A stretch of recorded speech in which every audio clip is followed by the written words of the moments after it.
Good morning. I'd like to call this meeting of the Pasco County Metropolitan Planning Organization to order. Madam Clerk, we may have the roll call, please.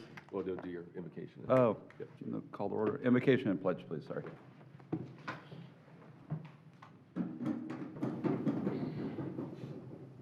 O merciful Creator, your hand is open wide to satisfy the needs of every living creature. Make us thankful for your loving providence and grant that we, remembering the account that may once one day give, may be faithful stewards of your good gifts. Amen. Amen.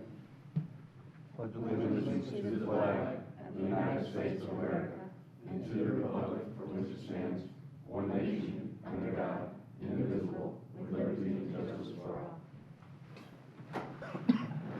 Thank you. Roll call, please. Councilman Liam Smith. Mayor Camille Hernandez. Here. Commissioner Ron Oakley. Here. Commissioner Mike Moore. Here.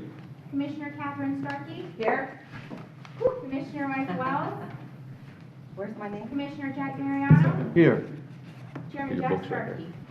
Here. Thank you very much. Now we'll move on to call for public input. If there's anyone from the public that would like to address this board, now would be the time to do so.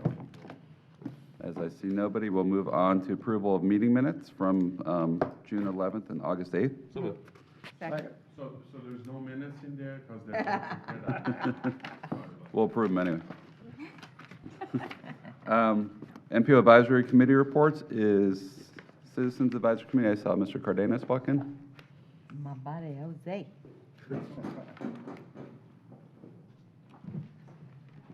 Morning. Morning. Our meeting was held on August the 4th, and that was in Dade City. We approved the previous meeting minutes unanimously. Our action items for that month. Why is it doing this?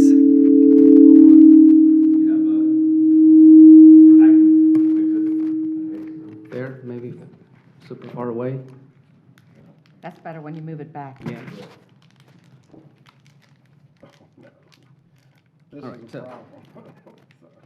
All right, so getting back to the action item. Oh, God, yeah. All the text. IT department. Keep going, I'll just wait. So, action items, action item A, approval of LRTP Scope B. We recommended approval. And action item B, appointment of CAC member. That was Melanie Munson. We recommended approval. Now, we do have, we have a request, Mr. Pete Autumn.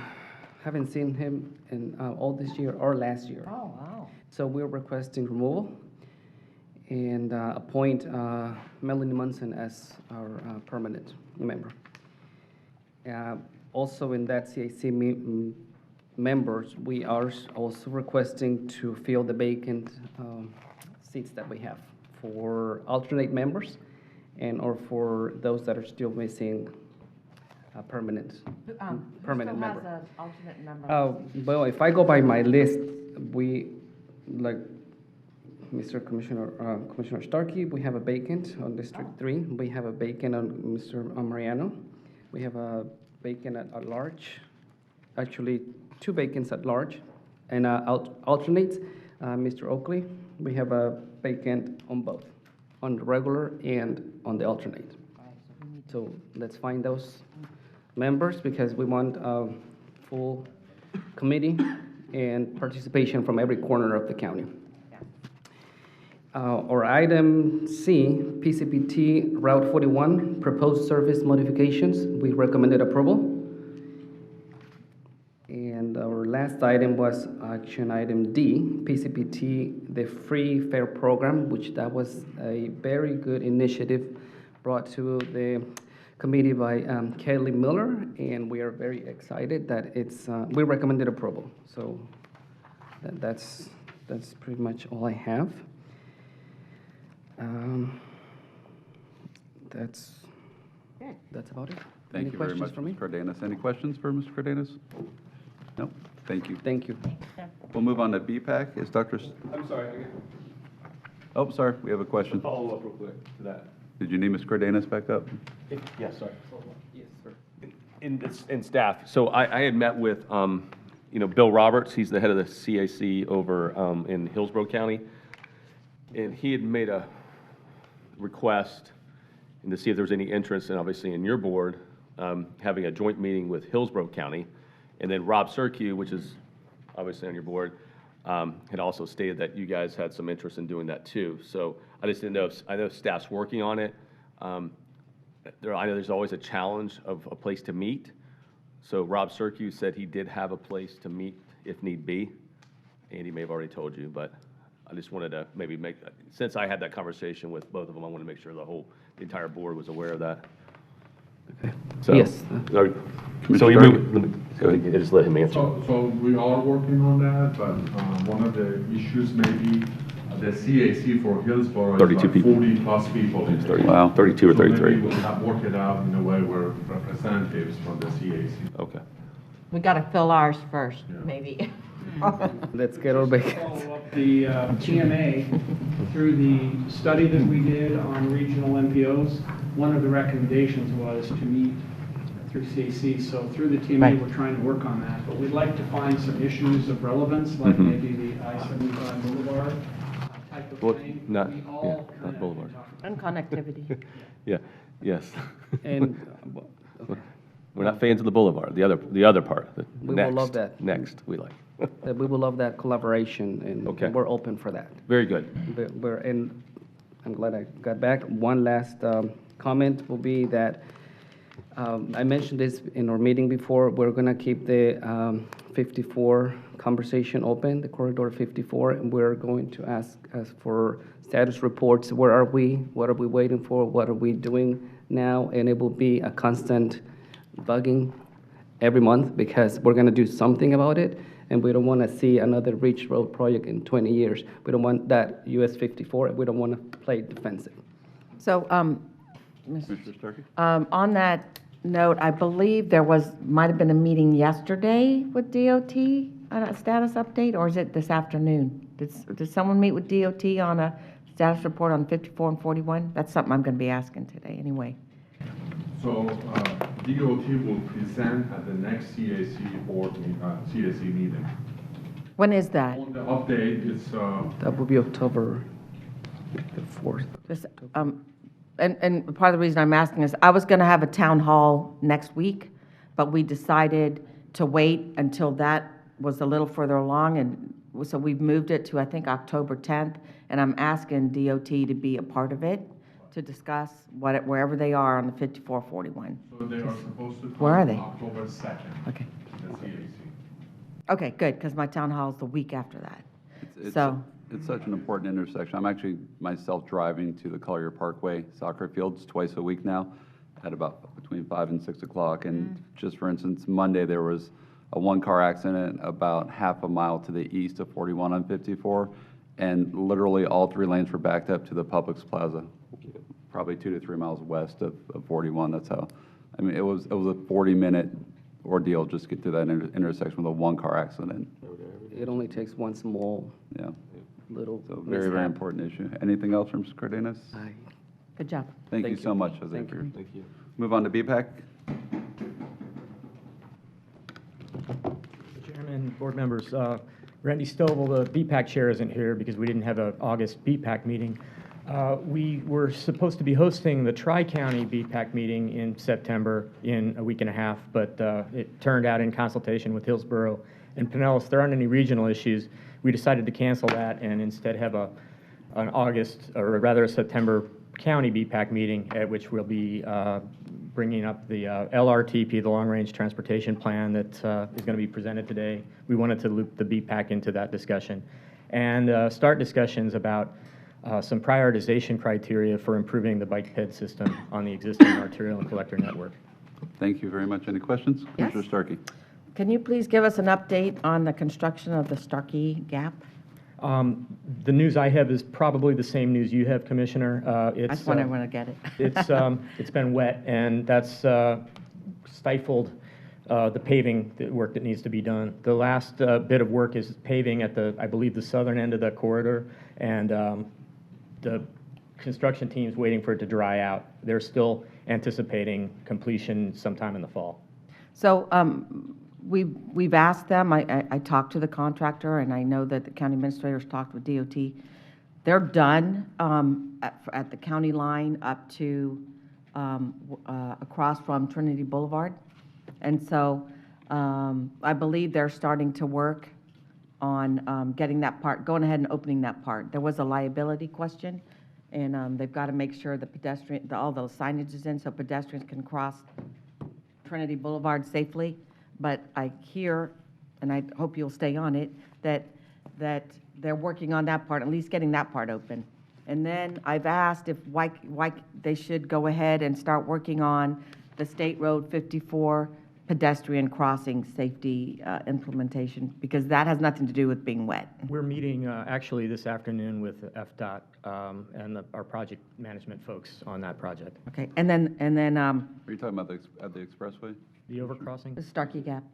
Okay. The overcrossing of 54? Oh, yeah, so that was the meeting that was yesterday, I think, the feasibility study on the overpass. It's this afternoon. Oh, that's this afternoon. Okay, yeah, I think Ralph Lair's the one who told me that was happening, yeah. So, well, we're hoping to get in the line for appropriation again. We weren't successful last year, but, we understood what happened in the Panhandle, and we all pitched in to send money up there. But hopefully this year, we're going to get into the appropriation cycle for funding of a pedestrian overpass. So, but we're waiting on this feasibility study. All right. Anyone else? Thank you very much. We'll now move on to the first item of 5 action items we have today, approval of LRTP Scope B, which Manny's going to handle. So basically, we're finishing up the LRTP, and this Scope B will get us there. The reason why we have 2 scopes, we had one last fiscal year. Some of the money was programmed in last year, and this year is to finish the LRTP that's due in December. This scope will kind of facilitate some public involvement activities for the cost feasible plan, and we have to submit an adoption package to Federal Highway Administration, and this scope will take care of that. So we're asking for the MPO board for approval. Entertain a motion? Move approval. We have a motion. Second. We have a second. All those in favor? Aye. Opposed? Thank you very much, Manny. We'll move on to appointment of CAC members. Right, as Jose mentioned, Council Member Lance Smith has introduced Melanie Munson from City of Zephyr Hills, actually is a member of the Chamber of Commerce in City of Zephyr Hills, to be an alternate to Pete Odom, and we're asking for the MPO Move for approval. Second. Question, discussion. So there was, Mr. Cardenas also mentioned that there was, I don't know, why don't we handle that, is we want to approve her, but Mr. Odom hasn't been at meetings, so we're going to approve her, and then are we in the position to move her into that first spot rather than an alternate? It's all up to the MPO board if you, That's what he said, he hasn't seen Mr. Odom for right. a year or 2. Is that something we would do today? I haven't seen Pete in a while either. Do we need to go back and ask him? Yeah, I've seen Pete in a while. Or, I mean, I know Melanie Munson, she's very involved in the community, has an interest, but I haven't seen him. anyway, it's just a question. I would like to see that change, if that was Right. something we needed to do, or if we need to. We can do that. agenda item that if you like to, but I know John has been talking to Lance Smith about it. Okay. And he hasn't directed us to fully replace Pete. So he has introduced Ms. Munson to just be there in case Pete doesn't show up. And she did attend the last meeting. Maybe Mr. Smith can give us an update the next meeting then on what their plans Yeah, are there. because especially if he hasn't shown up for 2 years.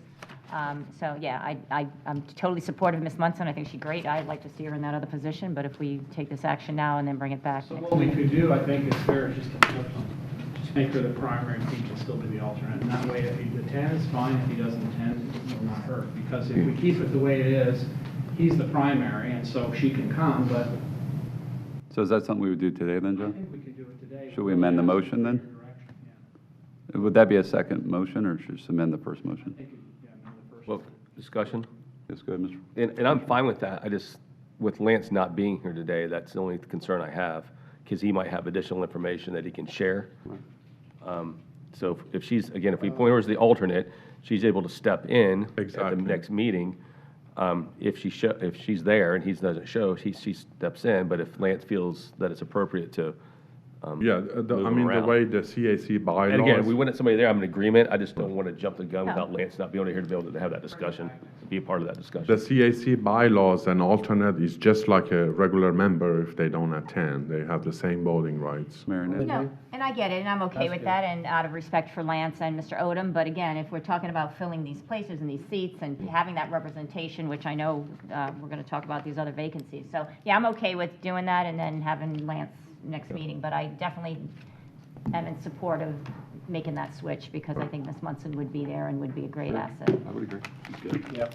All right, so we have a first and a second. All those in favor indicate by saying aye. Aye. Aye. Opposed? Thank you very much, Manny. Just to clarify the list. Yes, sir. The vacancies we have, as you mentioned earlier, the city of Port Richey has a vacancy, and then Commissioner Oakley has a vacancy. The rest that Jose was referring to are just alternates, so we're always looking for a backup. But we pretty much have a full roster of the CAC. Mayor Hernandez? According to the list we have, there's 2 vacancies for Commissioner Oakley, is that not correct? I don't see a regular member listed on mine. City of Port Richey. Say it again?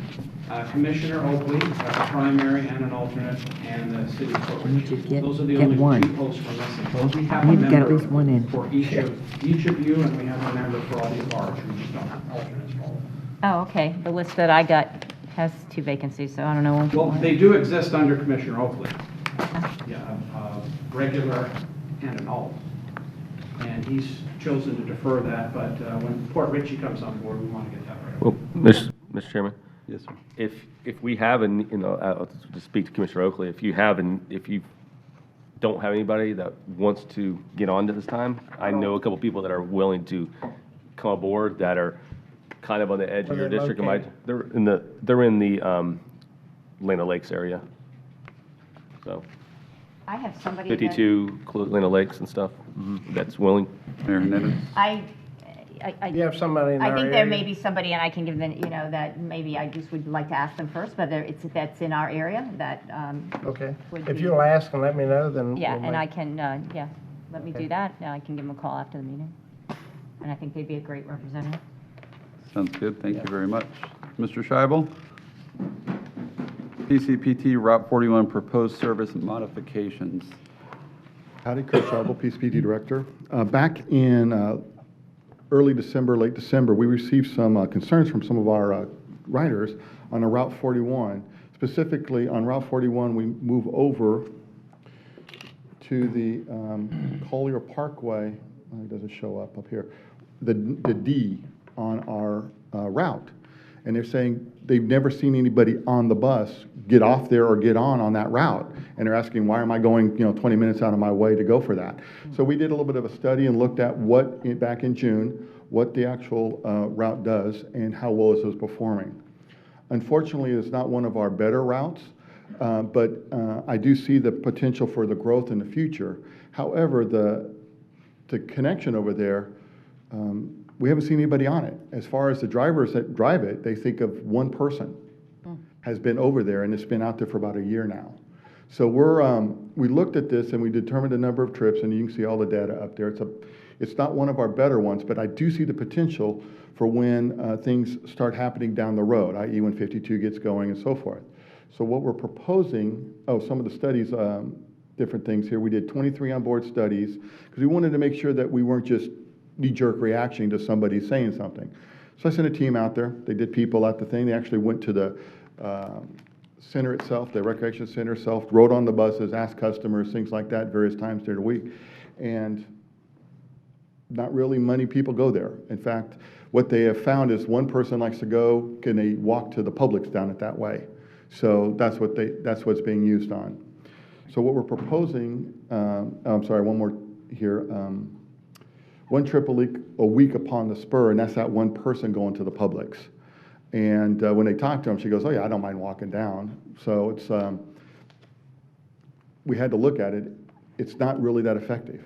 And it does cause a lot of confusion when you look at the schedule, because we go there 1 hour, we don't go the next hour, because you have to make the routes connect to the other parts of the system.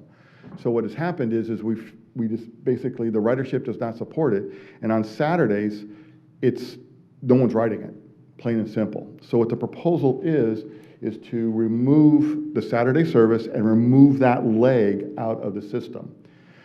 what this does, it does two things for us. One, it removes some of the partial, streamlines it, is the best way to put it.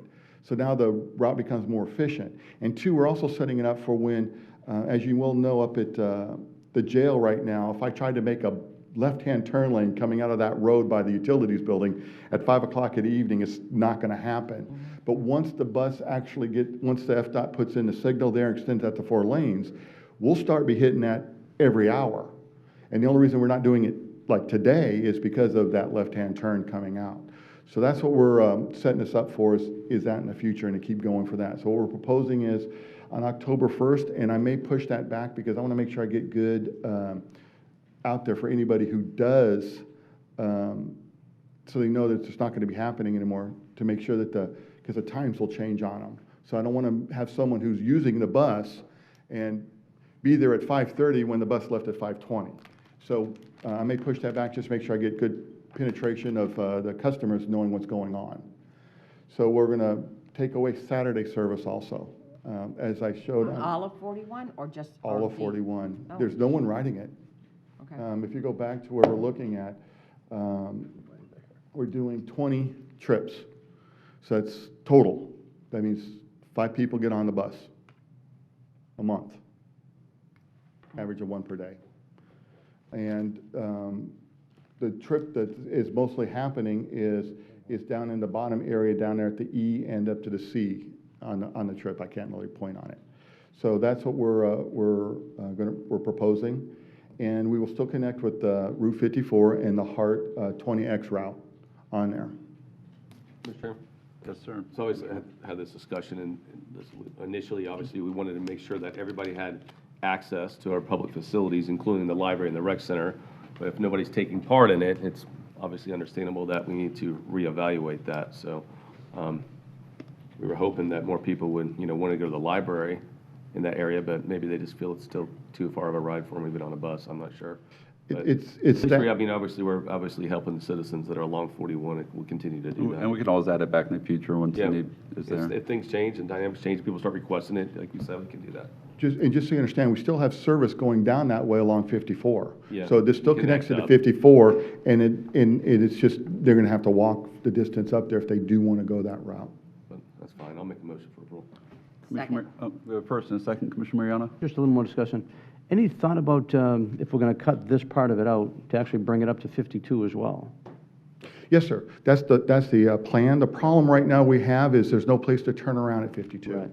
That's the issue. So we're waiting to see how all the 52 expansion goes, Intersection. the road up there. Once that happens, oh, heck, yes, sir. I believe we will be up there. Okay.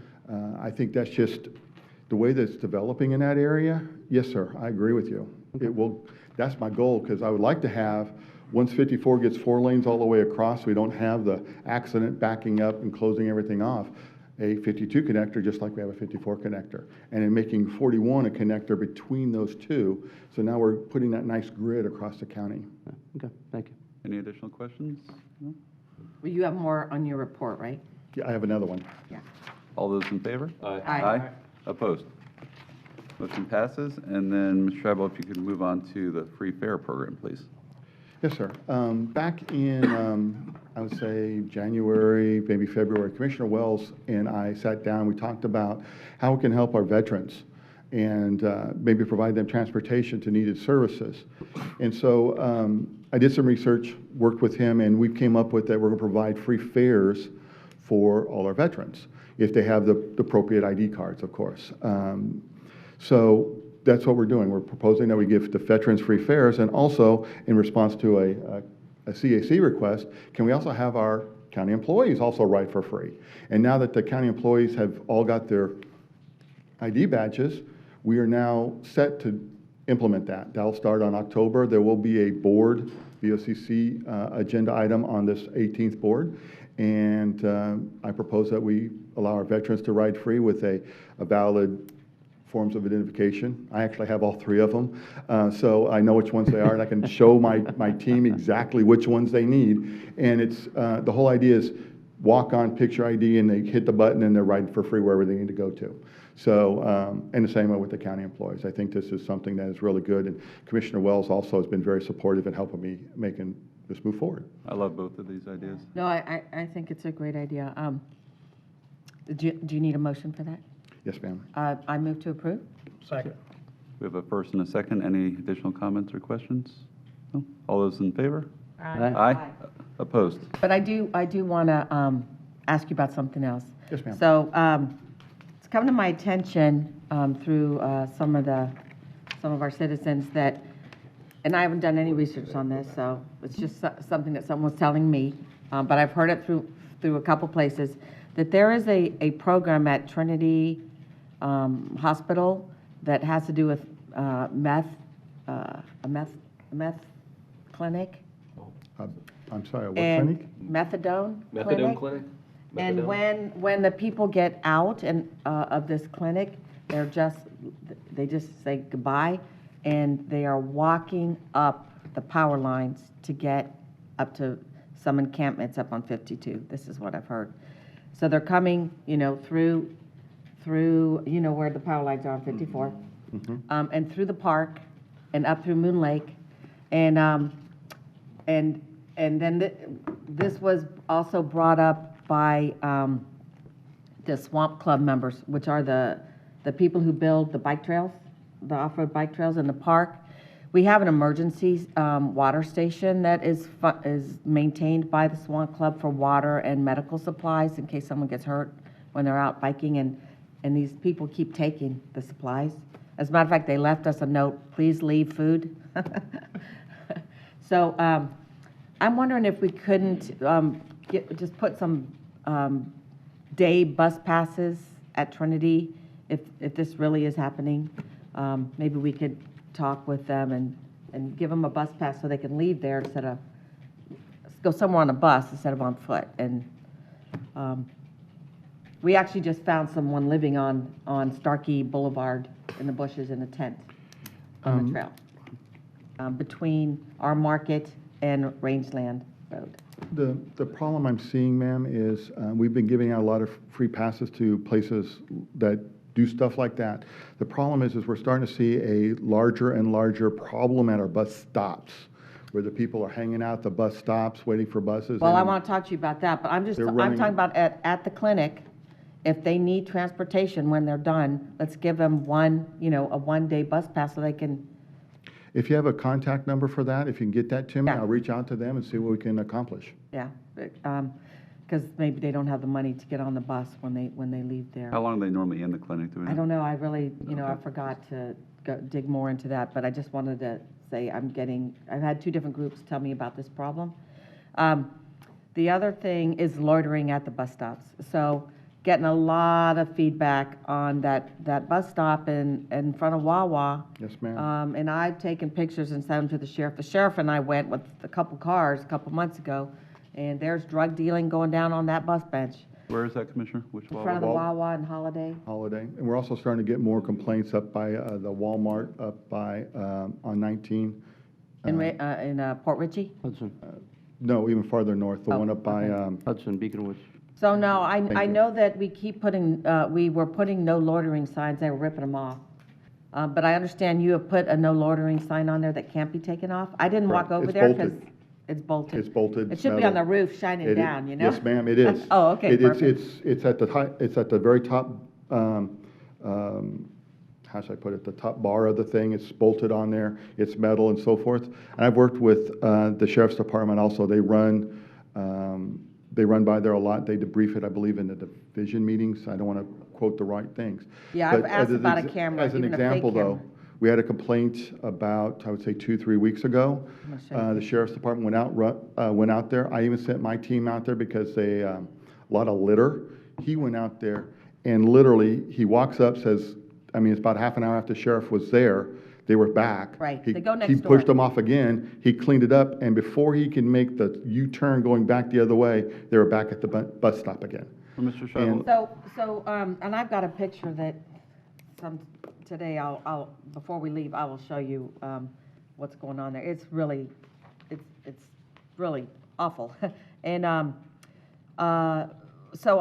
in talking with the sheriff's office, not with the sheriff, but one of the things we're thinking is that if they don't get on the bus, then they're loitering, right? If they're sitting there, and the bus comes and leaves and they don't get on, we could do something. The problem is, what is it that you Trespass do? them. That's what we do in the city of You New take- Britain. You But you trespass take them. them to the jail? Yes. Yeah, You and arrest them then- if they come back. And then they come right back. So, God, I just wish there was some kind of solution, but I was wondering if we just get rid of that bus stop. I'm sorry. We just go to a, Unfortunately, it's one of our more popular bus Well, stops, even with the people on there. I can remove the bus shelter out of there. who would want to go sit with those people That's on one the of the needles complaints. all over the that's ground? the Then they're complaints winning we're getting. though, aren't they? Because That there's is exactly the residents that, complaints. like Yeah, Ms. it's- Travel said, use that bus and use that bus stop. So I'm not in favor of that because then the Or drug get rid of addicts the are winning. bench, but leave the shelter. How often do the buses come? 30 minutes, up and down Oh, 19. Every 30 minutes, I got my 4 screen buses. just went off. I don't know, and then there's fights at that bus shelter. Yes. Problem is, if that's one of your better bus stops, you're taking away from people that are really using it for the right uses, For the right uses. just because the It others. sounds to me like a law enforcement issue, honestly. I mean, we just can't have a sheriff's deputy drive by twice a day and, maybe they need to focus some serious attention on there. I'll give you an example. But they can't do anything unless they don't get on the bus. Exactly. So wait there 30 minutes, Won't take long to figure The it out. schedule's published. What I can tell you is, and I'm not trying to say that we always do the right thing, but in the city of New Britain, we were having some serious issues with drug addicts and vagrancy in Sims Park. We have a police officer assigned to Sims Park in downtown from 7 a.m. to 7 p.m., Monday through Sunday, And just 7 days a week. And with that presence there, the drug addicts and the folks that are hanging out at this bus stop, for an example, that have They drugs come on down them, a holiday. well, they do not feel comfortable with the police presence there. So my opinion is if we see a presence there from the sheriff's department, they're not going to feel comfortable and they're going to go somewhere else. So, I don't know if we can afford that yet, but I'm wondering if we don't ask, the sheriff has volunteer people who are in official cars, right, that look pretty official? The civil Folks that show patrol up during an unit or whatever? accident, like Huh? the folks that show up after an accident, you mean? Isn't there some Like kind the- of volunteer, there used to be in the sheriff's office, and no one's here from the sheriff's Not office. familiar. Well, we need to do something, and, Mr. Chairman, I think. Commissioner Moore. Thank you.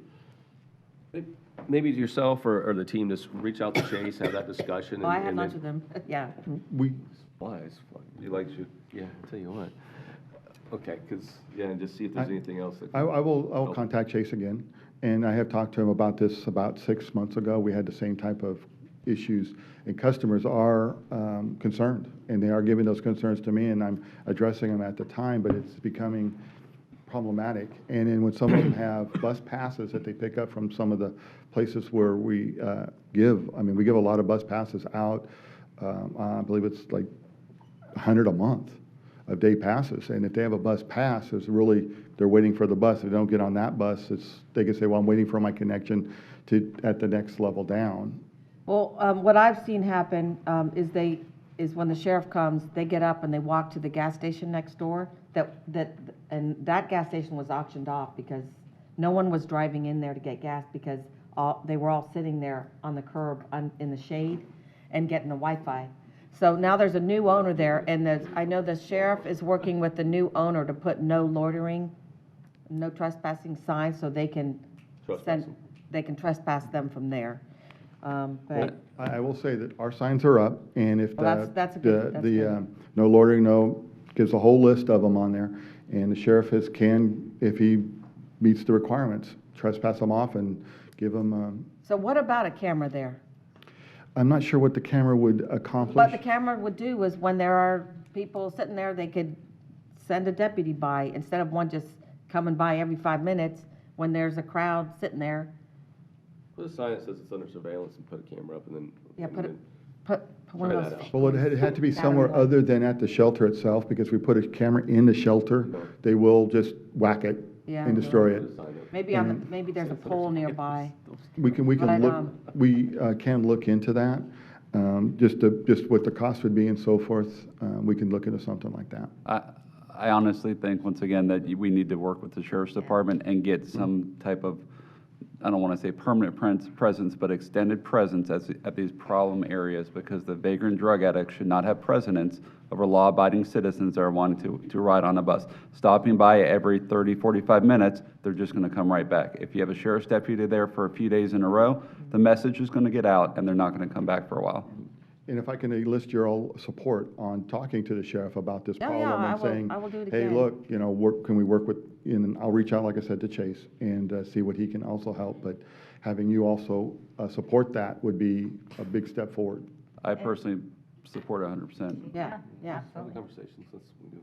Yeah. Can I go back to that? Yes, Commissioner Moore wanted to go back to. I wanted to go back to the other item that we just approved, and I appreciate it, and I think it's a good thing, but have you, when it comes to giving the employees the free bus passes, have you guys had a conversation with HR or the county attorneys? My only concern is that it is a perk. Could that be taxable? Is it something that's going to be in our benefits package now? Anytime you're giving something away, you need to be very thoughtful about that, because there is possibly income attached to that.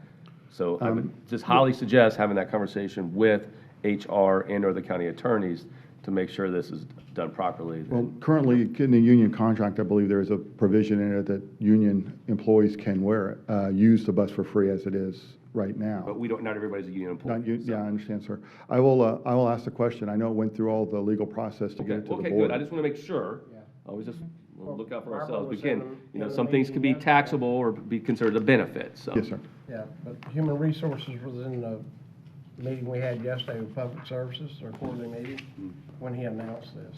And there was no issue with it, no question. And I'll reach out to Barbara. It's a quick phone Just call. reach It's no out. biggie. Looking for it, it might need to be included in the handbook as a benefit or some No, it's a type good of something point. like I that. agree. Commissioner Starkey.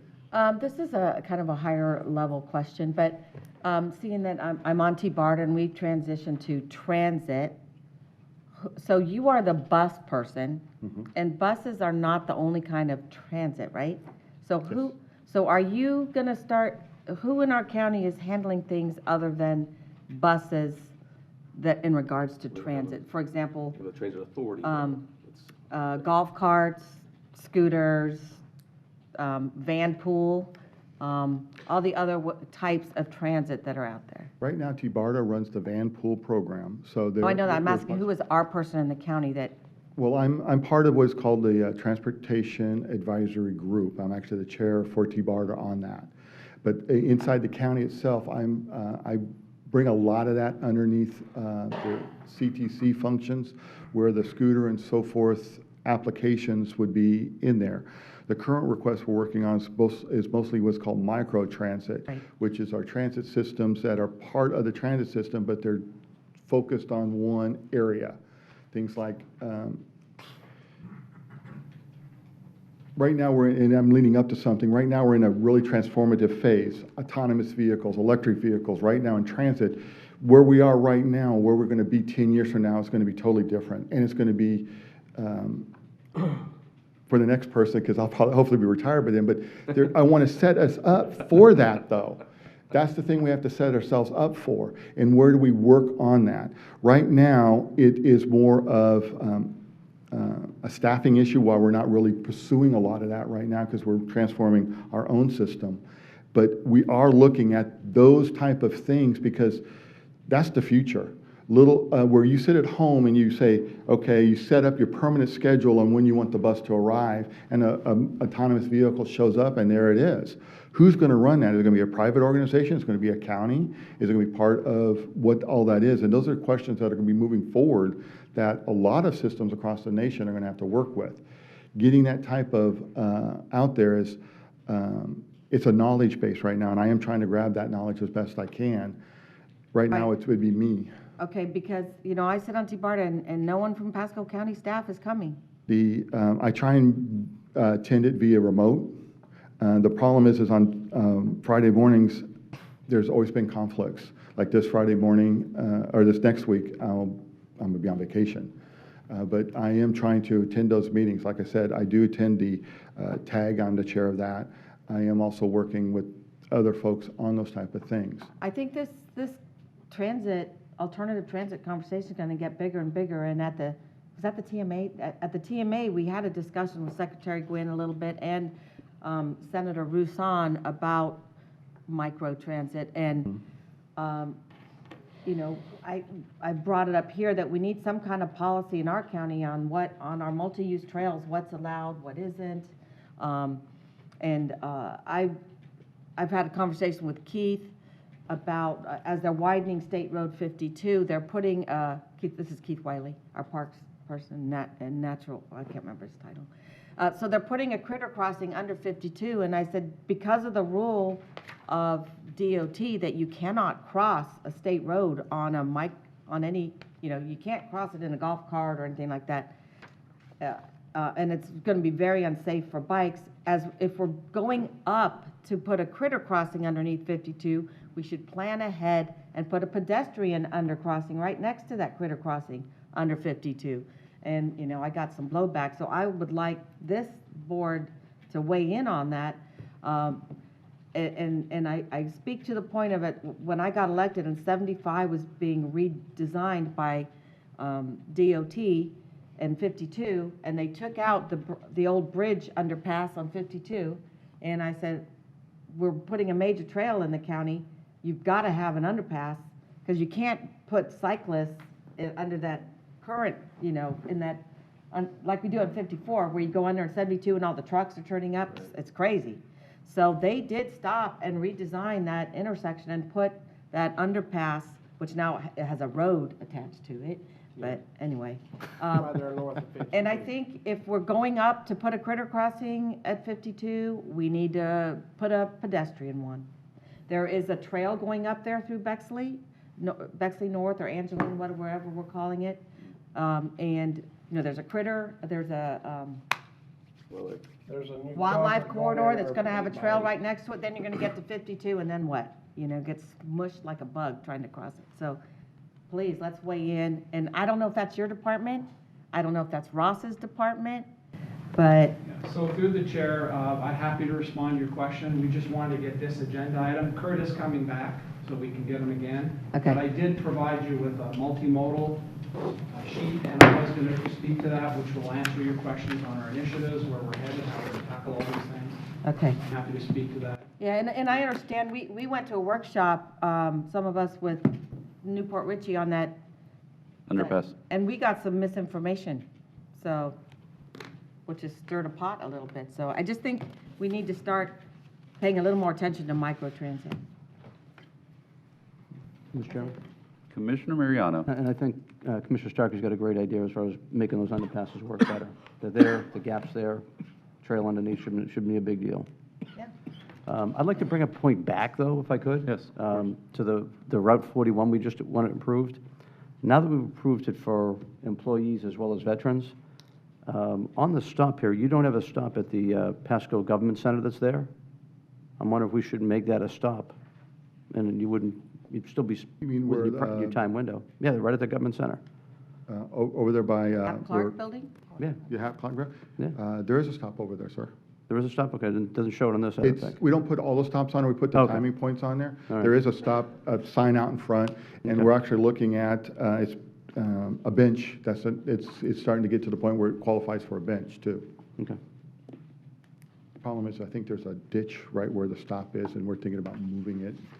My team is looking at the Hap Clark building and what we're providing for them. Okay, thank you. And Commissioner Starkey, I think you bring up very good points as well. There tend to be trending towards alternative transportation uses. I see it in our city, I see it in a lot of the new Yeah. development. You drive around Starkey Ranch and you see people on golf carts left and right, Yeah. and other modes of transportation other than vehicles. So it's something I think as a county we really need to engage and start planning for as well. Anything else for Mr. Scheibel? Nope. Okay, thank you very much. Our last action item, John's going to handle approval of the MPO 19-04 work scope with ACOM. Sure, so to respond to this and also to Commissioner's question, if you can go to your very last page, there is a Pasco MPO Multimodal 2020 initiatives. So our very first initiative was the Vision Zero Safety Plan.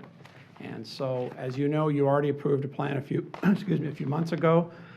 The problem that we had was we asked you to support us for $50,000. That included some work from Lee Beasley, who came to speak with you a few months back.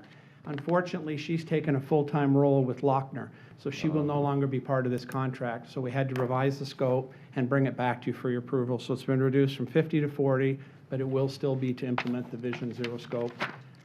Casey Kersey will probably come to you on a regular basis to give you updates as we proceed. But, so we've been set back a little bit just because of Lee, but we're happy that, she's found another role.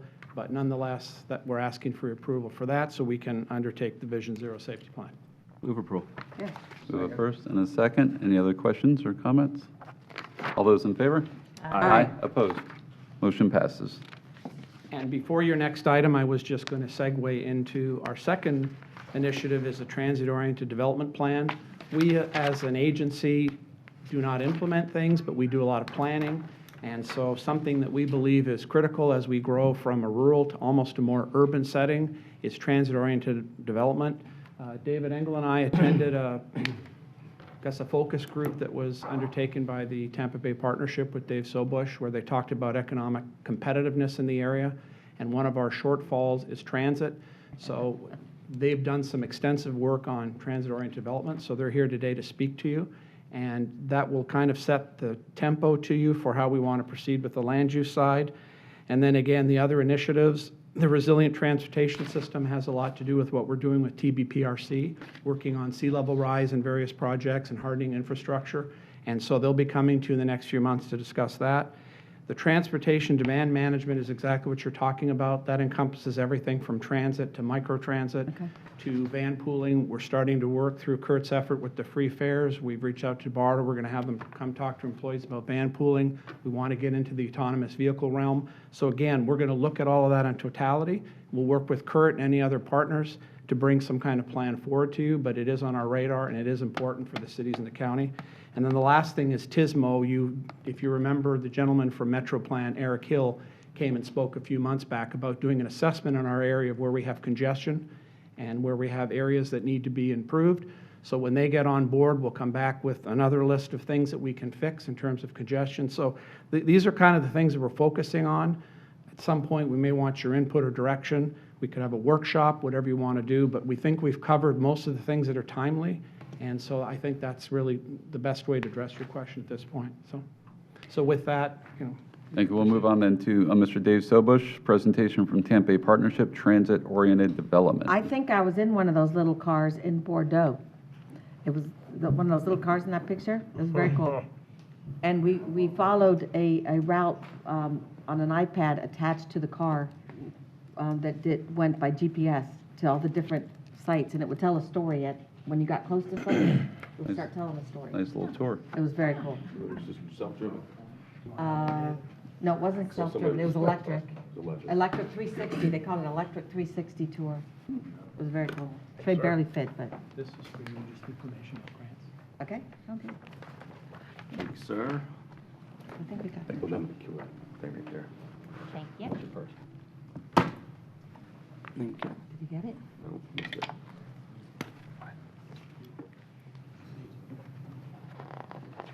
Good morning, Mr. Chair and members of the MPO Board. Dave Sobush, Director of Policy and Research with the Tampa Bay Partnership. John asked me to provide a little bit of an update on the Regional Competitiveness Report. As you know, I was here last year. We're pleased to see that the report has been widely adopted in the community, and there's a lot of use of it. Commissioner Moore just used it a moment ago to deal with a pest control issue, and I'm glad to see that it serves that role as well. But not successful. That was not successful. Well, I'm gonna move my person out of the way. like I tell my boss, sometimes we just need to do more research, and if it was heavier, it would have done the job. John asked me to tee up Professor Sabia's presentation, so before you hear from the professor, you're going to get a little bit of Gilligan. I do want to talk about some of the findings from our report and how it's helped shape the Tampa Bay Partnership's advocacy and work plan for the year. Number one, I do want to always mention that the competitiveness report is a collaborative effort led by the partnership, the Community Foundation of Tampa Bay, as well as United Way Suncoast. But in addition, we had over 100 stakeholders that participate in roundtables, and I want to thank your staff for participating in those. to help really understand what are the things that matter to the community, to our residents, to our businesses, and how can we, once we understand what matters, how can we then begin to track some measurements. We have built over the years a framework for economic competitiveness and prosperity, and you see some of what we call the drivers on the outside.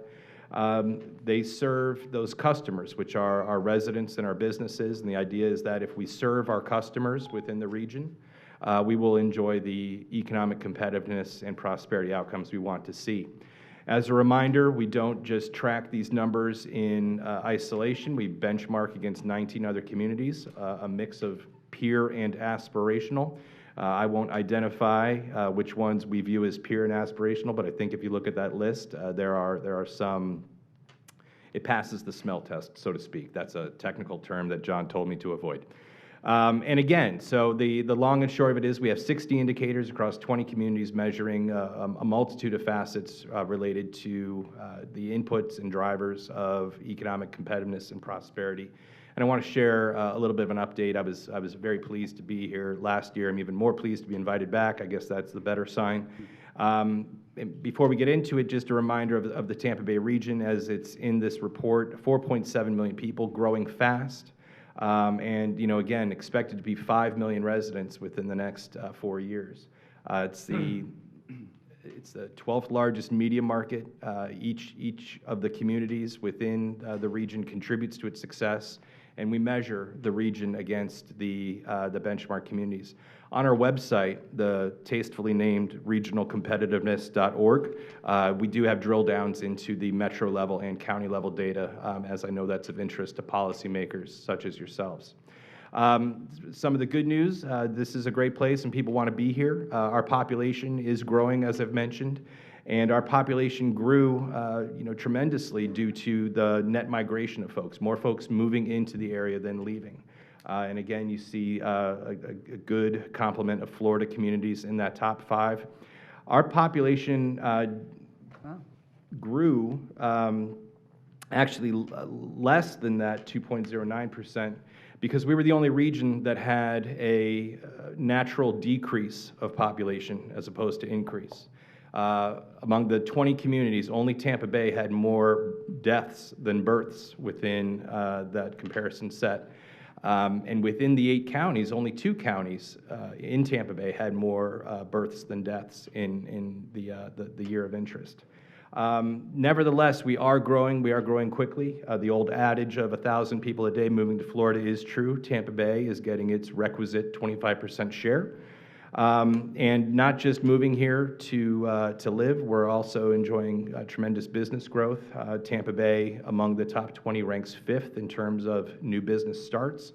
So not only are people sort of pledging their lives, but also some of their fortunes to success here in the Tampa Bay region. We continue to enjoy increased connectivity, and not just to domestic markets, but to international ones, and want to applaud Pasco County, the MPO, and the Board of County Commissioners for participating in international trade efforts such as Global Tampa Bay, helping businesses connect to that global marketplace, also helping build support for international travel. Our home prices are holding stable. I actually like to see this number around 8. I don't get very comfortable when it's at the very top and the thermometer is sort of exploding in terms of price growth. The reasons for people wanting to be here to live and to work are pretty clear. We have a great quality of life. We have the 2nd lowest crime rate among the comparison communities, and that has been trending down year after year. Understand that Kurt's got some work to do at the bus shelters, but we'll let him handle that. And we've got good air quality, we've got good access to health care. A lot of the things that we would expect to see in a marketplace and an environment are present here in Tampa Bay and are driving and reinforcing some of the migration statistics we see in the report. We do have some foundational issues, though, that need some attention and need to be addressed in order to preserve our competitiveness and prosperity. Chief among them is that we have a very low labor force participation rate among the age 25 to 64. So these are people that are of working age, and These are all apples to apples comparisons that we do in the report. We have several retirement communities in our comparison set, but Tampa Bay ranks last in terms of labor force participation. What does that mean exactly? Labor force participation is the share of those people, thank you for asking, Commissioner Starkey, the share of those people aged 25 to 64 that are either working or looking for work. So it's the employed and the unemployed. You add them together, they make up your labor force. If you are not working and you're not looking for a job, you are not considered unemployed. So If you're retired. if you're retired or not working, you are not part of the labor force. Again, we do have other retirement communities in our comparison set. This is a significantly lower number than what we see in some of the other communities. If Tampa Bay were to move to the median, so number 10 out of the 20, we'd be at 80%, which doesn't seem like a huge difference, but we're talking about 113,000 extra workers. And in a business environment where every business we hear from, and perhaps those that you hear from as well, say we just can't find people to fill these jobs, let alone train up and upskill for higher employment opportunities. 113,000 workers sitting on the sidelines is a challenge. And those Can are I have a somewhat, question on that? yes, Commissioner. What do you think we could do to improve that? Well, we certainly need to, I think, provide a better sense of what jobs are available out there and what sort of skilling is required for those jobs. We have more middle skill jobs than we do have middle skill workers, and we have more highly educated, college educated folks than we do have jobs that require college education. So what that does is it pushes some folks with college degrees into those middle skill occupations, and that pushes some folks that may have middle skills out of middle skill occupations into lower skill occupations, and it pushes people with a high school diploma or less out of there's fewer opportunities for them to begin with. So I think one way, and I know that there's great efforts going on here, is to better communicate the types of jobs available and the amount of skills required for them to encourage people to get into the workforce. Because again, when we talk about the labor force, the quote-unquote discouraged worker, the person that wants to work but is not actively seeking employment, they're not considered part of the labor force anymore. If they were to begin looking for work, they would add into that labor force and move that needle in the right direction. Commissioner. Well, you know about AmSkills and our manufacturing program, and we've had waiting lists for our last 2 classes. But we also, at this county, have invested an additional $1 million into helping train people who are falling through the cracks for WIOA funding. And this is a great time to weigh in on the WIOA, which is labor, and all the federal training, money that comes for training, because they're rewriting WIOA, and there's some problems with it, where when you have Pinellas County 2 years ago sending back $2 or $3 million because none of the companies would access the money because there was so much paperwork, that's a problem. Well, so it's a great opportunity and frankly, to fix having it. to work through the Regional Workforce Board at the time in Pinellas County was a challenge as well. Yeah, that's true. I think what underscores all of these efforts and what underscores the success of AmSkills is having better direction from employers. So future workforce efforts, the more they can be employer-led and demand-driven, where the supply side is able to respond to those requirements of employers, all the better. Yeah. Our jobs, we are growing jobs in this region, but whereas last year I was able to share that we were number 2 in this metric, we are now slipped to number 13. So again, we're still growing jobs, and indeed a lot of our metrics are moving in the right direction, but the competitor communities are moving in the right direction at a accelerated rate. And this is reflected somewhat, our job growth rate as well as our relatively low labor force participation rate in our gross regional product only grew 1.9%, and you take a look at the top 5 communities there. It's further reflected when we get down to a per capita basis. that we've got some work to do to ensure continued prosperity and competitiveness.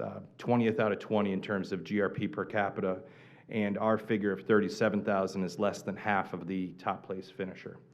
And a lot of this gets back to the issue of talent. Whereas location is the maxim in real estate, in economic and business development efforts, it is talent, talent, talent. We have a very low ranking because we have a high share of what we call disconnected or opportunity youth. These are folks age 16 to 24 that are not in school, they're not employed, they're not gaining skills either in the classroom or in the workplace to ensure their prosperity, and running the risk of becoming dependent on the social safety net that is supplied within communities. Overall, this is the thank goodness for San Antonio slide, 19th out of 20 in terms of our educational attainment, and that's across the board, whether it's associates and above, bachelor's and above, or professional and graduate degrees and above.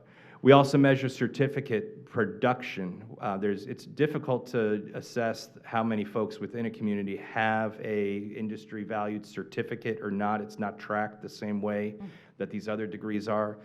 In terms of certificate production and in terms of degree production, we're doing a good job producing graduates, but for whatever reason, whether it is our graduates leaving or the folks that are moving in not possessing the same credentials, we're unable to really move the needle quickly in these educational attainment metrics. When we dive deeper into this issue of educational attainment, we still rank relatively low in our share of people aged 25 to 34 that really are one of the strongest drivers of GRP and productivity in a community. They're not like me. They don't have to look at their watch in a meeting in the afternoon to get their kids to Little League. 32.1% of those folks aged 25 to 34 in the region have a bachelor's or higher. But if you take a look at some of those markets that rank in the top 5, you see those are significantly higher marks. And again, when we take a look at all of the talent metrics, this is an area in which there is some momentum to improve, and great work being done at the local level. My organization, in response to this slide and these metrics, quite frankly, has adopted an employer-led, demand-driven initiative called Tampa Bay Works. We are working very closely with AM Skills, with Pasco Hernando Community College, and all of our regional partners on the supply side. Transportation, that's why you're here today, that's why I'm here today, and I promise we're getting to the end of the rain cloud here. But we continue to rank low in terms of our mobility options. Last in transit ridership, which is a function of being last in transit supply. And the issue again is if you don't have a car in this community and we have a relatively low supply of transit options, you are taking your life in your hands. And all of the Florida communities, rank and it's 17, 18, 19, and 20 are the Florida communities in this metric of pedestrian and cyclist fatalities. Next time you're stuck in traffic, just say it could be worse. We're number 4 out of 20. It's only 22 hours a year that I'm stuck in traffic. I couldn't imagine spending a better way with that time. Our commute time is relatively low, but it is the 5th consecutive year of increase. And we dove into that a little bit, and what we found is that the job creation, and again, we are creating jobs, not as fast as some of the other communities. The job creation is centered, and this is just not a rate, but in terms of numbers. Job creation numbers are strongest in Pinellas and Hillsborough, where we see the determinants of labor force, employed workers, and housing starts. Those are strongest in Pasco, Polk, and Manatee counties, so the communities immediately surrounding Pinellas and Hillsborough. And so when you have this spatial disconnect between where jobs are being created and where workers choose to make their choices to live, it only enhances the need for regional connections. And so commissioners and all members of the MPO, but especially Commissioners Starkey, Moore, and Mariano, thank you for your leadership on the TMA. And Commissioner Moore, thank you for your strong support at the Tampa Bay Mobility Alliance meeting a few weeks back. There's a lot of things going on, whether it's BRT in Pinellas County. We have Virgin Trains seeking to connect Tampa Bay to the larger super region. The referendum in Hillsborough County, we hope that that's decided and in a positive way in the next few weeks. And we also have tremendous infrastructure that's being supported by our partners at the Department of Transportation to make investments in interchanges, to redo the State Road 60 interchange, to redo the Howard Franklin Bridge. And what's missing, and what Professor Sabia will talk a little bit about today, is how can we leverage some of our land use and growth policies to better accommodate regional transit going in the future, and really all sorts of transit. So as we shift into that, you know, we are constantly reminded by our leaders, and specifically Chuck Sykes, to remember why we're doing what we're doing. And why does the partnership work on transportation? It's not, you know, for our case, you know, to make money building roads, or to really even move these numbers in this report. These are our numbers, not the partnership's numbers, to move these numbers in the report in the right direction. At its core, we want to connect people to opportunities, and those can be social, recreational, but primarily employment opportunities. And when you have, as the slide says here, for the average resident, they can only access 16% of the total jobs in the four-county market within a 90-minute transit commute.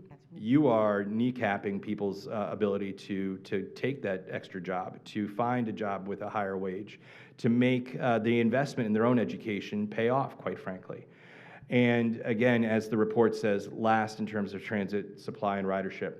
You know, one of the great things that's going on, and a project the partnership has supported, came out of this regional transit feasibility plan to develop this core network of the dark blue lines, the vision network of the lighter blue lines. But the darkest blue line that's in there, connecting downtown St. Petersburg to Wesley Chapel, is that Catalyst project, the one that will position and incite the rest of this network to grow.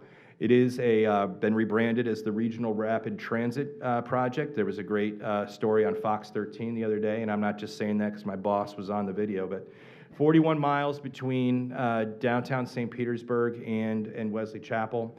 It is in project development with TBARTA.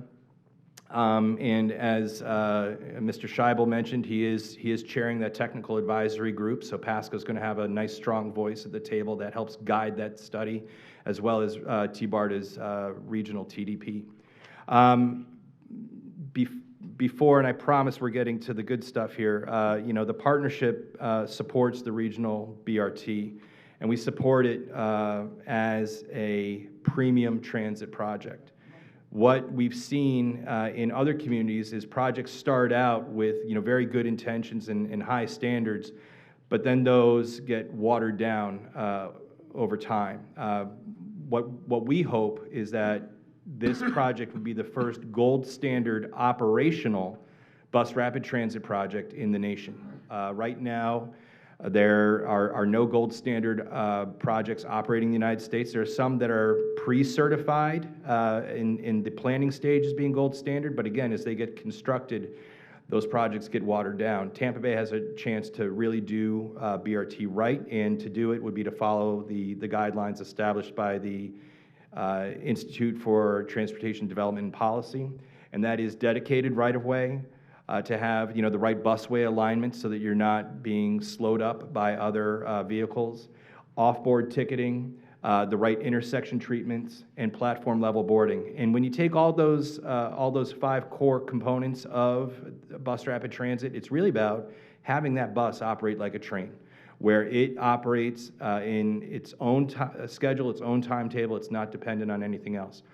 What we heard from ITDP in terms of making this project really work in Tampa Bay, and yes, you can have a bus rapid transit project operate on a interstate corridor. That is not an issue.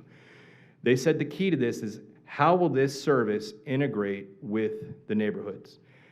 That question, quite frankly, members of the MPO, is above my pay grade, which is why we provided a grant to the Florida Center for Community Design and Research to investigate that very question. How should communities seek to integrate transit stations in their in their neighborhoods, and how might you position those? Commissioner Mariano, as you've always mentioned, how can we capture some of the value that's created from transit and transit-oriented development to help fund those projects? And so with that, I'm going to turn it over to Professor Sabia. I'll stick around in case there's any questions later on, and we can perhaps take them as a team. Thank you.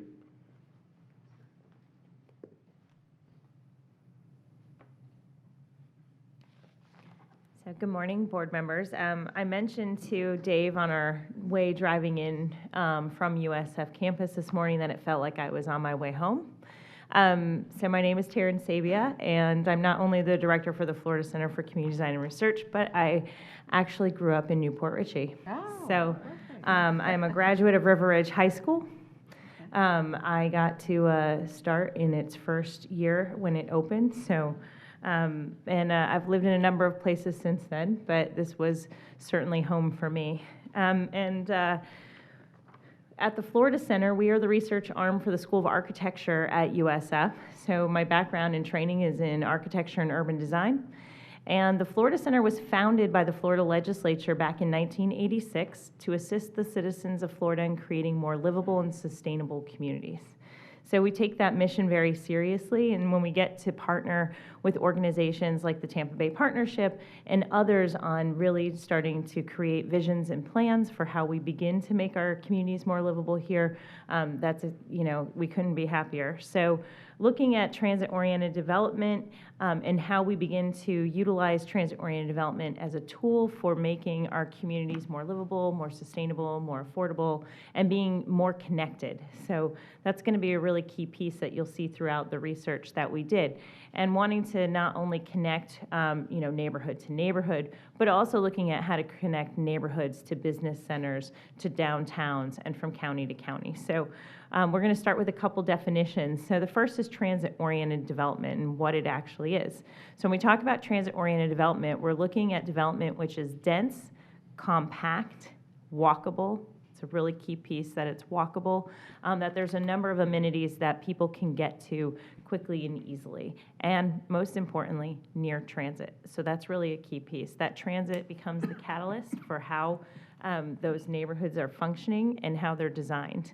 And the other part is value capture. So when we looked at transit-oriented development, we also wanted to see how in which we could help not only fund transit maintenance, improvements, extension, but also affordable housing and some of the other infrastructure components for pedestrian and bicycle infrastructures as well. And so value capture is harnessing that value that transit confers around surrounding properties. So when transit, usually when it gets announced, we see property values increase. How can we harness that and be able to use it for expansion and other development needs around those transit facilities? We looked at a number of communities around the country. We were looking at not only BRT, we did look at some rail, but we were looking at best practices. So we really wanted to see what it looked like out there, what the scopes were, how big the projects were, what they've been able to achieve. And so we're going to look at a few case studies today. The link to the report has the full case study component in it. And when we were looking at what some of those were, we also did a little bit of investigation on what our communities were spending on housing and transportation combined. We are higher than the national average for both, which is surprising, but it's true. In Pasco, we're looking at transportation costs that are about 26% of household income. National average is 19%. So we're well above national average. The other part of that that's significant is that communities that have access to transit are spending about 14 to 16% of household income on transportation. So if we could reduce household income by 10% for those transportation costs, that would certainly help with affordability. So when we looked at best practices, we looked at them in the following categories. One was performance-based goals. So looking at how those goals were established, what are the goals, and then what are the metrics that they're using to know that they're achieving them. And those were really key pieces. The other part that we looked at, value capture strategies and methods. So what is it? What are the methods that communities are using? We looked at design standards around station areas. This is really key because those design standards are going to help us maximize both the efficiency, the link to transit, the value capture, the affordability, and also the quality of life aspects that people are looking for. And then the fourth component that we really focused on was the zoning piece. So how do we need to zone? What does zoning and land development regulations need to look like in order to make successful TOD? And then finally, we put those best practices to work and did a few conceptual sites, one in each county that we were looking at. So one in Pinellas, one in Hillsborough, and one in Pasco. So when we looked at performance-based goals, these were the categories that really stood out as being kind of across the board. We saw these pop up in most. Supporting 21st century transit, that was a key piece. Advancing equity, this was something that came up a lot, and there are goals and metrics that were tied to that equity component. Mix of uses, leveraging, wanting to make sure that we are leveraging our investment so that we get the biggest return we can. That was something that was definitely tied to metrics throughout those communities. Looking at creating healthy communities and healthy places for people to live, making sure that that places were affordable and sustainable. And this was really across the board. These are the ones that really were focused on. So we have a few examples here, and I would say that San Francisco, the BART, is really one of the most robust in terms of goal setting and tied to metrics. Bay Area Rapid Transit. That's right. So they do a really great job in terms of making goals very clear, but tying them to the levels at which they want to achieve. And so they really focus on quality of life, and they actually do tie metrics to that quality of life aspect. And we thought that was really important because sometimes we look at quality of life and think it's hard to measure, but they have determined through those goals what quality of life looks like around their station areas and in their community, and then they've developed the metrics in order to help them achieve that. The other piece that they really did focus on a lot as well was value creation. So they wanted to tie those two things together, quality of life and value creation through the way in which they design their TOD. Los Angeles also really robust in terms of looking at housing and transportation costs combined. One of their goals was to reduce the combined cost of housing and transportation. And so that's how their metrics are set up, is to really help them do that and to begin focusing on higher transit use and getting those costs down for the citizens in their communities. So under the best practices for value capture, we had primary and secondary categories that came up. So primary categories looking at, a series of developer fees, special assessments, tax increment financing, and joint development. Those are the most common that we see through value capture. Secondary ones were naming rights and mobility fees. And those were definitely utilized in the communities. But as you can see in the graphic, as you start at the bottom, as transit is announced, we see the value grow.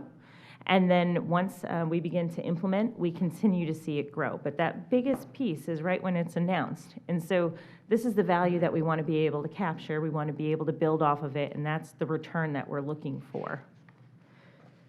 So again, a few case studies. Dallas, Texas. One of the most tremendous systems in terms of its size and also what it has generated and produced in value. So it's 93 miles.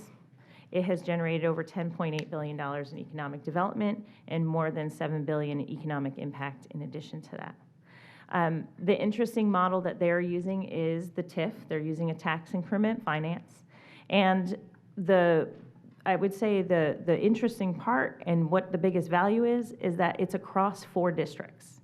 So it goes across jurisdictions, and when one TOD is doing well, and they're gaining a lot of tax from it, they can spend it in another. So it's not tied just to a single geographic boundary, but across the system. So within those districts, they can help lower performing areas, and they can really even out that equity across it. So those are some of the key findings from Dallas. So this is another example. This is New Quincy, Massachusetts. This is a really strong example of joint development and an assessment. So what they did through their joint development was they had agreements with developers who would help provide the upfront public infrastructure that was not yet financed publicly. And what they did was, through the assessment, the community was able to reimburse the developer for those upfront costs. So it was a really effective tool for them in being able to jumpstart and really get the project underway. And we're going to move now to looking at the design standards. So this is where we talk about how near transit we should be looking. What does it mean to be walkable? And so when we looked at these, we looked at a series of design standards from affordability and walking. We looked at parking. We looked at a number of components, as you can see in the slide.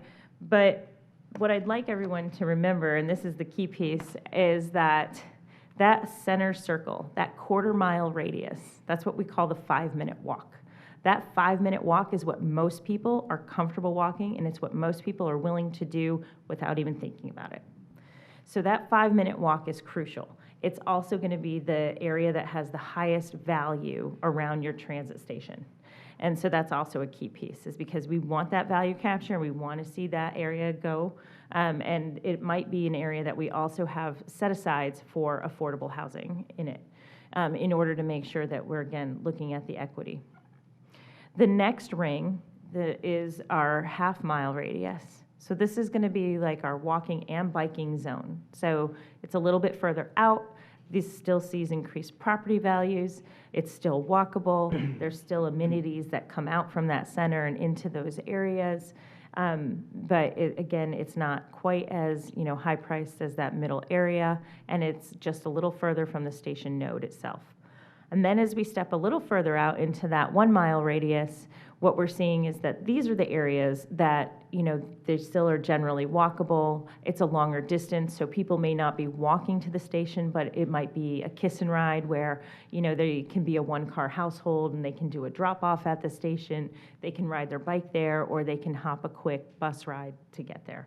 And so this is what we call the transit supportive areas. And so looking and making sure that we're zoning correctly through those is really going to be what's key.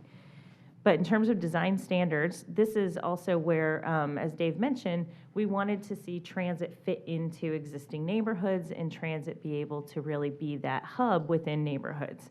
So this example is the Richmond Highway BRT. This is a fixed corridor, and as part of that fixed corridor, they had a few key pieces for design that they really wanted to focus on. So one was the pedestrian scale. So wanting to make sure that things were scaled to the human level, that sidewalks were wide, that they had lots of store frontage, complete streets, and that they were really accommodating to people being there, as well as the transit vehicles, and also being able to accommodate vehicular traffic together. So their design standards were sensitive to those things and the way in which they addressed it. The Health Line in Cleveland, this is also a BRT, and the Health Line has been really a successful system. This is truly a system that, implemented the technology of a bus, but was thinking rail. So it's really about the function, not as much about the technology, and that's a key piece. How do you want it to function, and how do you want it to serve people? And so that's what Health Line looked at. They also looked at how it could be integrated within existing neighborhoods. And so as part of those neighborhoods, they wanted to keep unique identities within them. And so they utilized those station areas and planned around them to be able to really capture those identities from the neighborhoods and be able to use the transit as a way to focus and keep those kind of unique places within their communities. Yeah, that last bullet point's very interesting. Yeah, they've done a really successful job on it. In terms of their value capture, which they also have, they used naming rights quite a bit. They worked with the hospitals within the districts as well to help really brand the Health Line, which is how it got its name. And so they're, looking at the healthy community component as well. So the next best practice was zoning and land development. So when we look at the zoning practices, we want to make sure that the zoning supports the goals, and that goes back to those performance-based goals and tying them together. So in terms of the zoning piece, really looking at how we could create higher densities, pedestrian-oriented spaces, increase our mix of uses, and limited or no parking depending on the scale of your TOD. So it would depend on the typology of your TOD, which we'll go over a little later. But being able to really encourage that transit use and again, supporting that 21st transit technology and systems. So examples of this is the Pulse Corridor, and the Pulse Corridor does an excellent job of aligning its zoning to the pedestrian scale.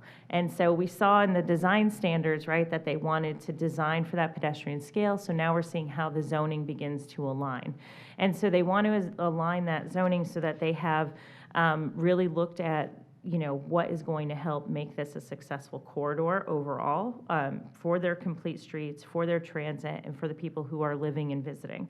And so having, a lot of street-oriented frontage, so having buildings, making sure that they're facing that corridor was part of the overall land development regulations and the way in which they zoned the area.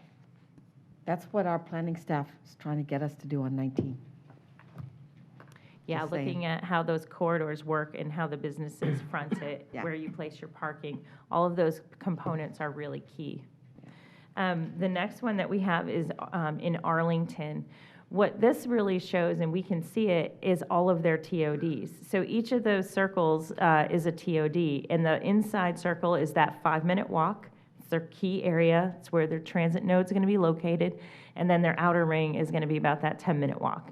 And so this is a really nice graphic because we can really see how the land use and the areas and the size and the scale start to come together.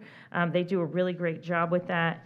One of the unique pieces about Arlington is Arlington created 3 new mixed-use categories for their zoning, so that those zoning categories were also tailored to their communities. So they were based on different densities. They had the medium high density, and they were also different uses. So some of them had more of a hotel, visitor, business feel. Some had more residential, some were more educational, but they combined them in and they created their own mix of use categories under their zoning. For typologies, so in looking at the typologies, so once we started learning about the different zoning components and how they were functioning and how that bled into the design standards and the goals, we said, well, what does it look like here? What are our communities already doing that we should know about? So we went and looked at Forward Pinellas, we looked at the City of Tampa, we looked at the Hillsborough MPO, we looked at FDOT, we looked at Pasco. They were all different.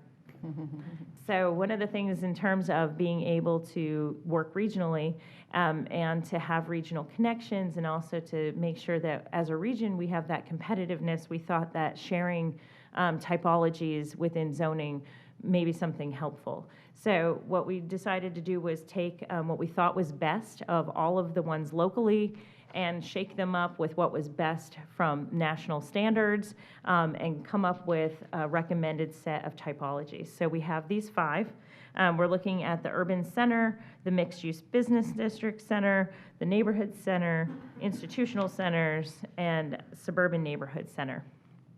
So first example is going to be our most urban center. This is going to be downtown Tampa, downtown St. Petersburg. These are very dense, they can go up in height. And so this is really looking at zoning that supports those centers. And these are centers that do have a lot of jobs that we want to see all of the other centers be able to connect to via transit. Our next example is the mixed-use business center. The examples of this are going to be Carillon, the upcoming Midtown Tampa project, West Shore. So these are more of our business districts as we see them right now, but being able to add components to it, such as housing and things like that. So oftentimes those have not seen a lot of housing pop up around them. We're starting to see more of that in Hillsborough. And so I think that this would help solidify being able to create that stronger mix of uses to support the transit. Next is the institutional center. And this would be examples of USF Tampa, USF St. Petersburg. We have innovation districts that have been forming. And so this would really put some focus on that. And the mix of uses here would also be a little different. We're going to see a lot of startups and maybe startup technology and things like that that we already see a sprinkling of, but this would really kind of help hone that in, and again, lead to that value capture component. Urban neighborhoods are key. Urban neighborhoods are that connective tissue that exists between places and between districts. There are a number of them throughout, and being able to really start to connect back. These are going to have higher numbers of housing within them, but they're going to have, those mixed-use centers that people can go to for all of their amenities, to get their groceries, to drop off their dry cleaning.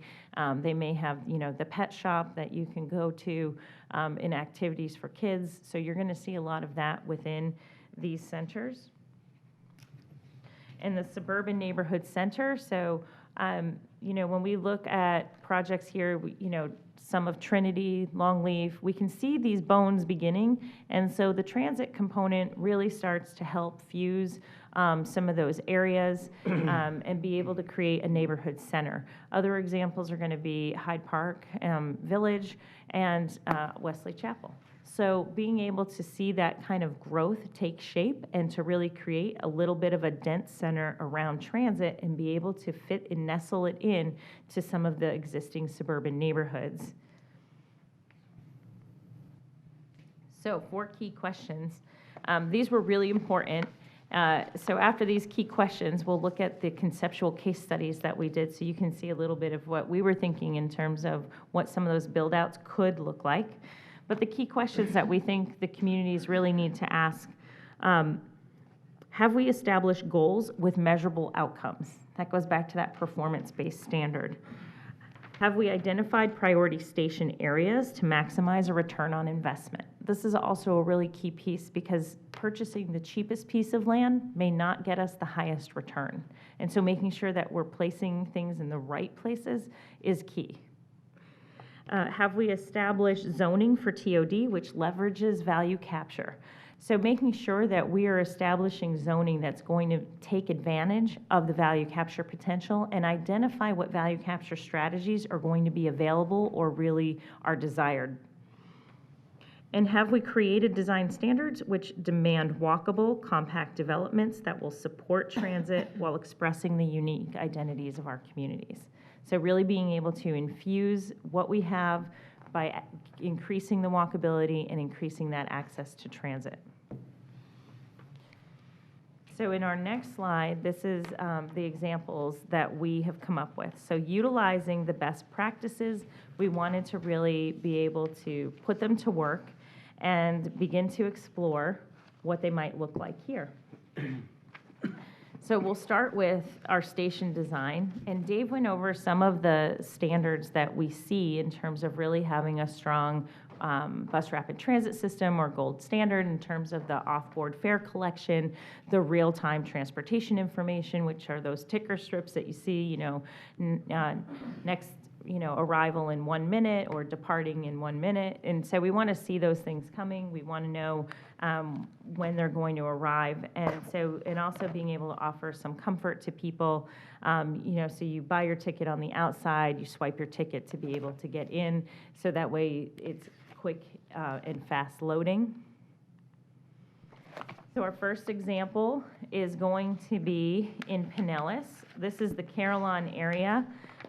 One of the key things that we were looking at in selecting potential TOD sites, and again, these are all conceptual, nothing has been built, these are not official plans, it was by way of a study so that we can see what growth could look like, and also to look at the other best practice measure of connecting regional to local. So those local circulator systems, those local transit systems are really going to be a key component because once people get to a regional location, they need to be able to get around and function and get to other places. So we were looking for areas that were ripe to be developed but also had that connection to local transit or the potential for connection to local transit.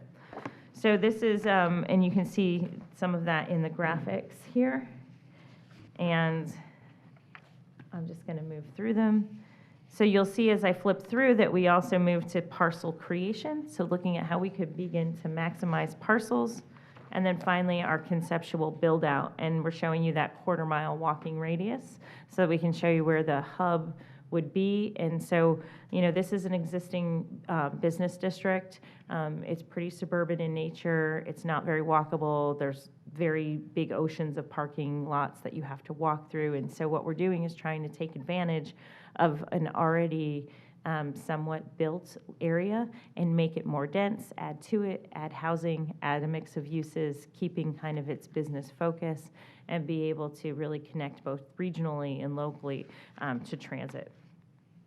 And this is our idea, a little bit of what it might look like from the street level, right around that transit hub.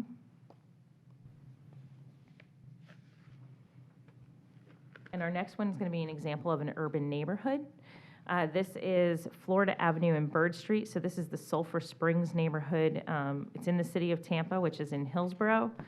You can see 275 running through the center and to the right of our quarter-mile radius. We wanted to make sure that we positioned our TOD with enough space so that we could really make use of the value capture in looking at those developable parcels, and then also connecting to local transit opportunities. The local transit lines here are being studied for BRT now through the Hillsborough Area Transit. So as we begin to look, and we can see again with the parcels, and here's our conceptual build out. So just north of the river, as you can see, that area there is actually park space. We're preserving that park space and looking at areas like that we think are important to keep development slightly off of that coastal edge for resiliency measures. So looking at how we can really expand on that. But the park space also is an added quality of life feature, right? It definitely helps in terms of being able to maximize development potential and value. And so really wanting to create this overall feel and a sense of what it might look like from the street. So this has this, again, the center running station.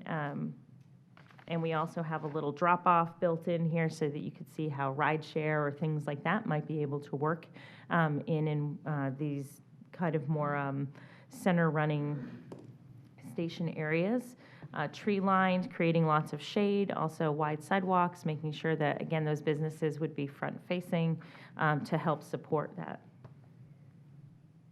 And here we are in West of Chapel.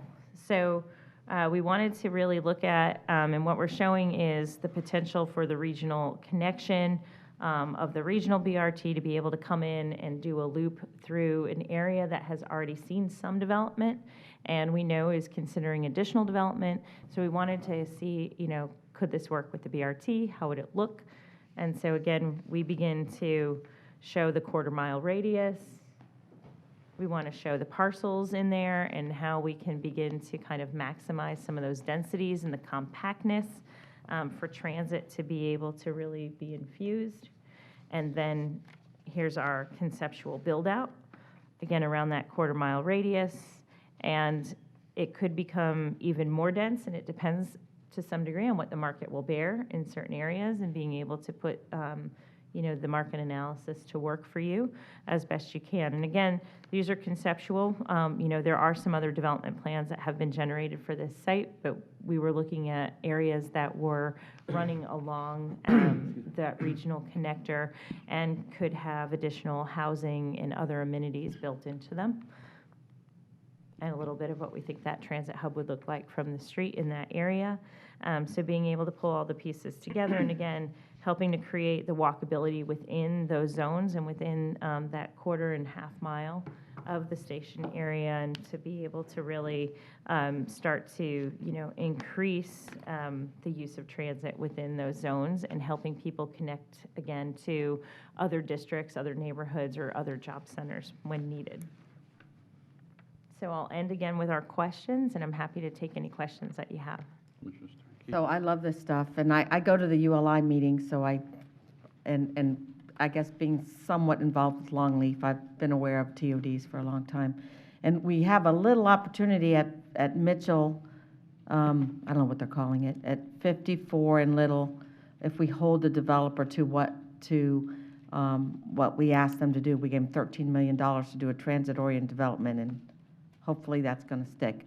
But I'm wondering if, I see this as an opportunity to save US 19, this kind of thought process. And have you ever just looked at a linear corridor rather than a circle and seen success?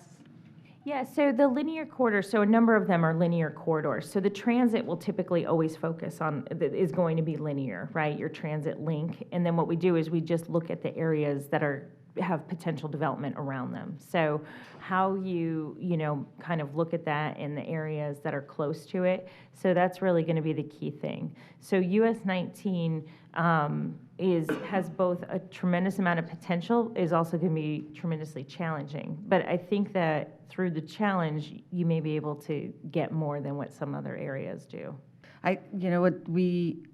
We think there's way too much commercial on it, and we'd like to see a lot more some more density in residential. You may or may not be aware that at the Gulfview Mall, half of it has come down, and there's a big apartment complex going up. And I think it's going to be really successful. And I think that's maybe the beginning of a higher density along 19 that would support a looping transit of some sort. Yeah, US 19 has a lot of space. Yeah. So if you can align the zoning to allow for it to happen, and then also make sure that there's some design standards that are established so that you can create those spaces, it has the potential. Great. I think we need to really pay attention to that. Commissioner Mariano. Yeah, question for you. When I look at communities as far as like trying to do TOD, and, the city of Port Richey, I give them credit, they just passed a golf cart ordinance.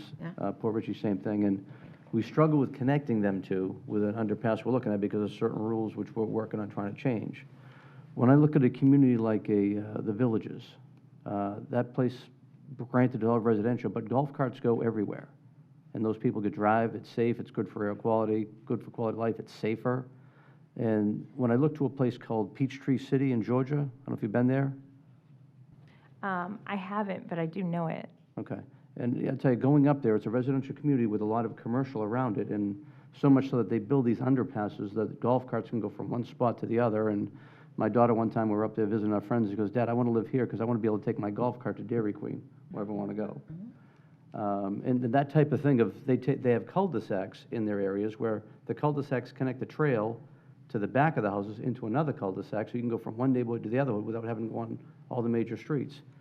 Nowhere in here do I see anything about golf carts. I see pedestrian biking going on, I see transit coordination, but if you could allow people to somehow use let's say the bike trailers, you can put a golf cart.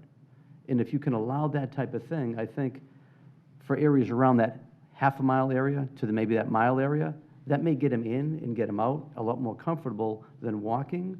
So sometimes you have to be careful, though, because they can be in conflict because of the speeds that they travel at. So it's not always safe to put the electrified vehicles with pedestrians. So you have to really look at those multi-use trails and if you have enough room, because those modes should really be separated, and you don't necessarily want them sharing. You have two sides of a road. Yeah. And one can be for a microtransit, and one can be for pedestrian. Yeah, you just have to be able to plan for it, so that way everybody has a safe space to be able to travel in, because the golf carts can create conflicts. So I would say, come to USF, walk around. We have golf carts that go everywhere, and it actually creates a lot of conflict and issue right now. So a number of people are nearly hit, I would say, on a daily basis, and that's a campus that has 40,000 people on it. So. And a lot of cars. Do you have a dedicated lane for them? They don't, no. But they do use the paths, because there are a number of paths. And so it would be something that I would say that you'd want a dedicated path or dedicated areas if you're going to use them. But in more urban settings, like the city of Newport Richey, there's no room for additional paths. Right. What golf carts have done, actually, slowed traffic down in our downtown core, which has been absolutely phenomenal.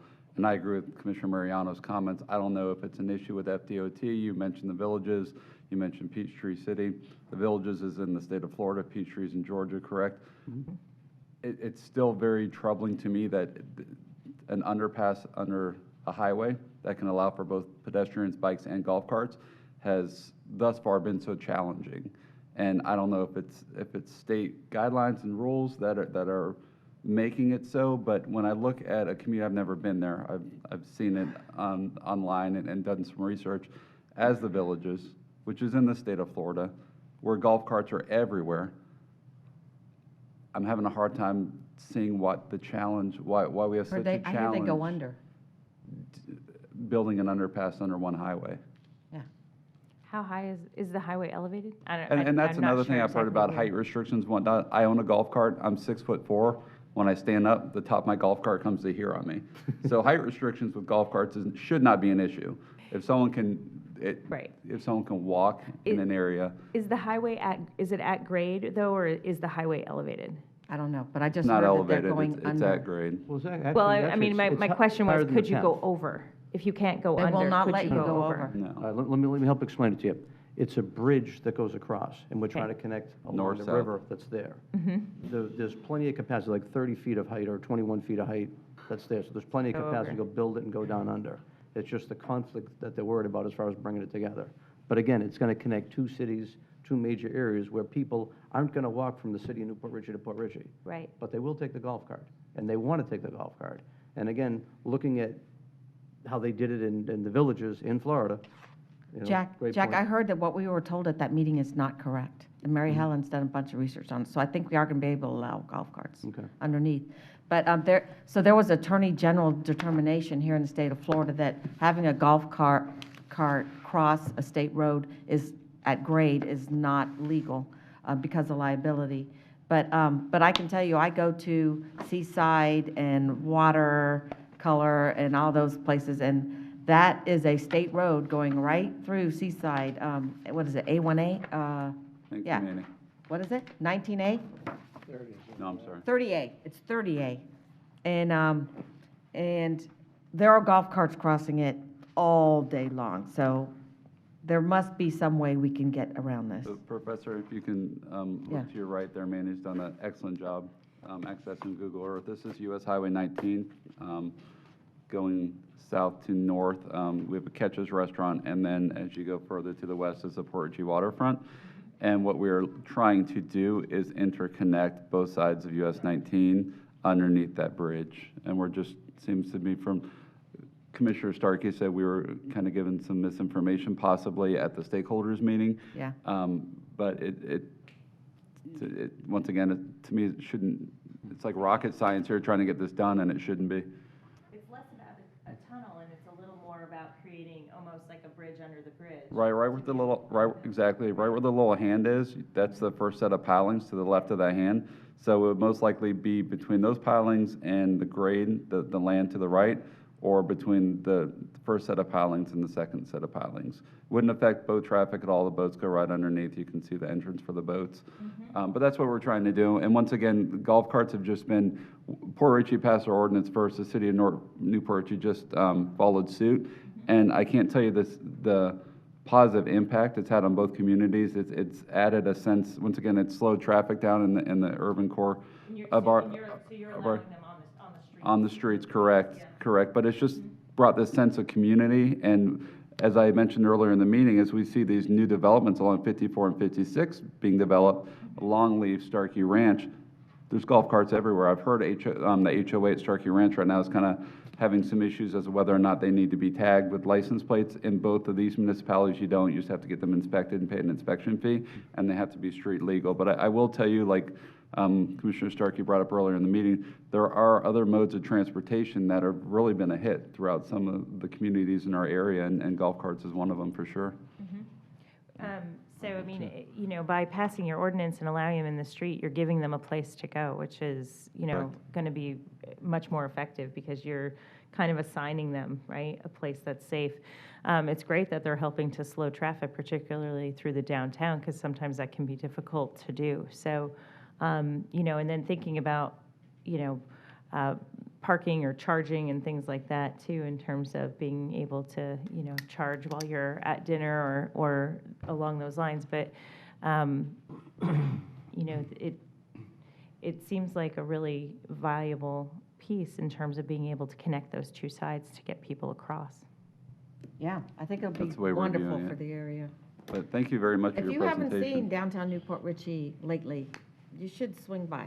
It's really, really doing wonderful things. It's been a couple years, but I should take a new look. Yeah, they just won an award. What was the award Jose won? He was sitting here, actually. What's the name of the award Jose won? It was, I Main can't remember the Street? name, it was Main through Street?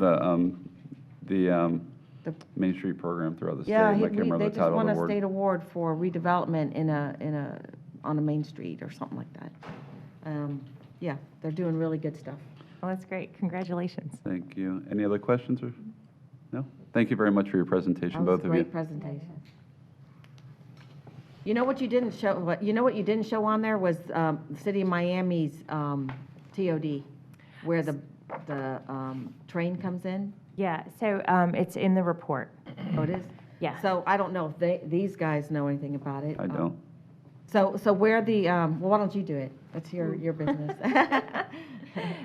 So it took Miami quite a while to get it going in that area, but Miami has seen some success, and also, again, their success has really come from being able to connect to local systems. Yeah. So that piece has really been significant. So where the train comes in, the Bright Line, the developer of the Bright Line system bought like an urban block, and they went vertical with the hotels and shops and residential and parking, Yeah. and created It's a billions full of dollars of development. value. Yeah.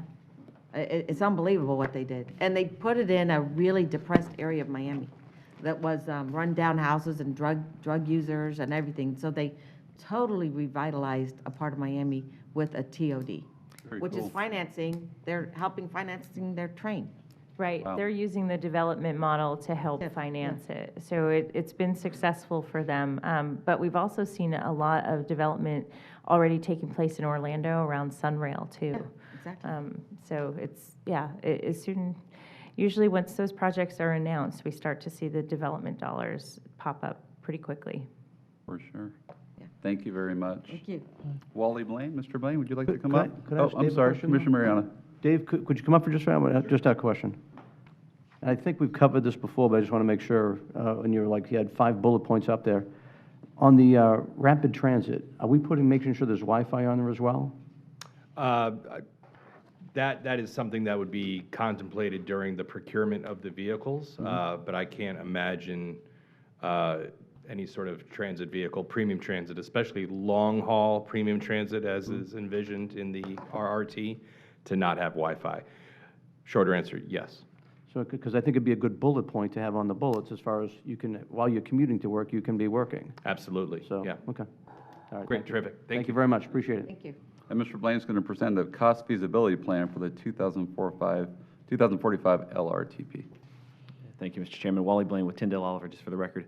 I have a lengthy presentation that I will just cut to the chase on. You've had a very intriguing, interesting meeting with a lot of great information. Manny, can you go ahead and bring up the presentation? I'll just hit a couple slides. A lot of what I have is the background of what I've been coming and talking to you about over the last 6 to 8, 12 months about the plan.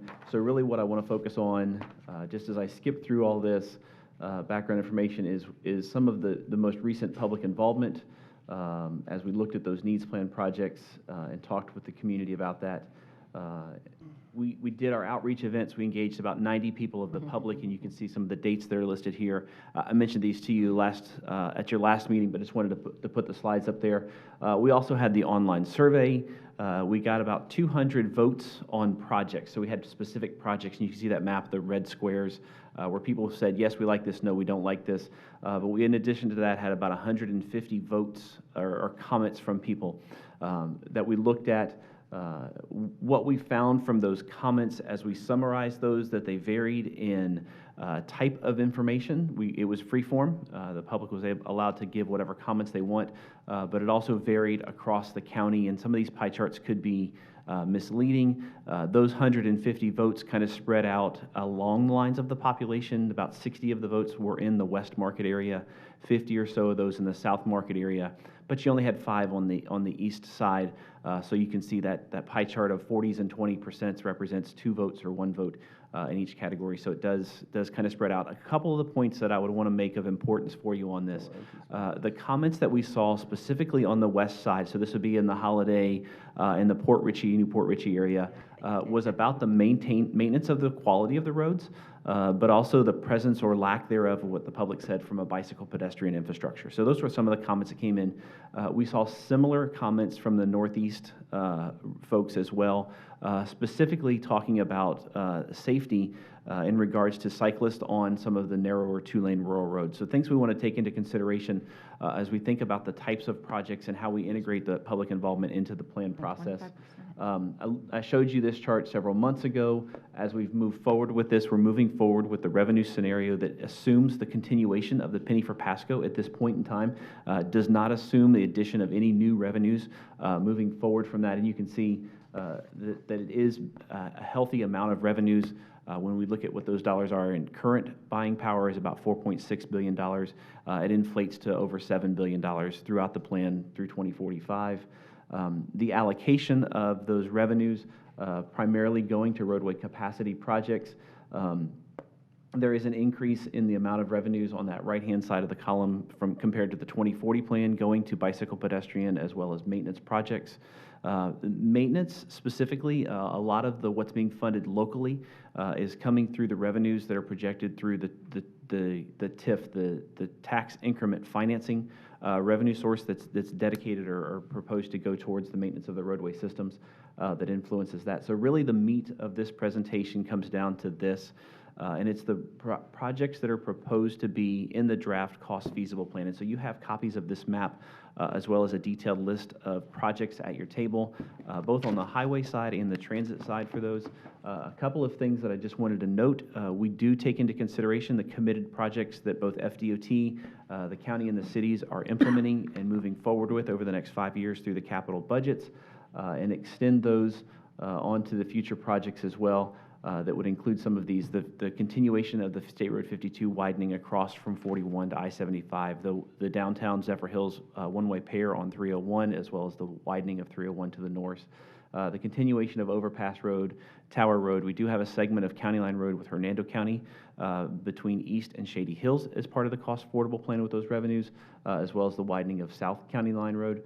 And then what we've done in kind of that revenue, since you saw it last time, was incorporating the value of developers' contributions and participation in that, the transportation system. From the transit side, including then also what's in the transit development plan for new service, but increasing the existing service and adding those, the opportunities for our regional connections. You heard about the regional rapid transit as well as the T-BAR to Envision regional TDP. As those come in, those opportunities to participate in those regional connections as well.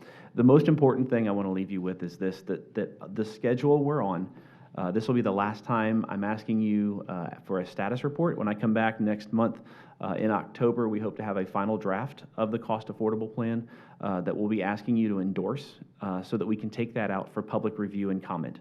The MPO's public participation plan has a 30-day required public advertisement and review period. So in October, I'll be asking for your endorsement of that plan to then go out to the public prior to adoption of the plan in December. So I know I've kind of rushed through this and we're on a tight schedule.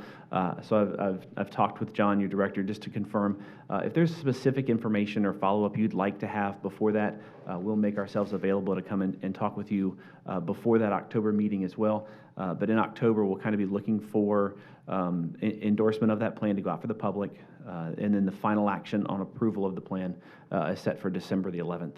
So with that, Mr. Chairman, I know I've rushed through, but I wanted to get some important information. Mr. Blaine, thank you very much for your patience and for your consideration of our time constraints. Does anyone have any questions for Mr. Blaine? No, Commissioner Mariano. I've got a couple of questions. Could you go back to the map with the roads? Of the roads? Absolutely. All right, so the section currently right now on the purple line on Hicks Road going to the north from 52, which is just to the east of Little Road, The section up there is on there, so that is part of the plan that's coming up?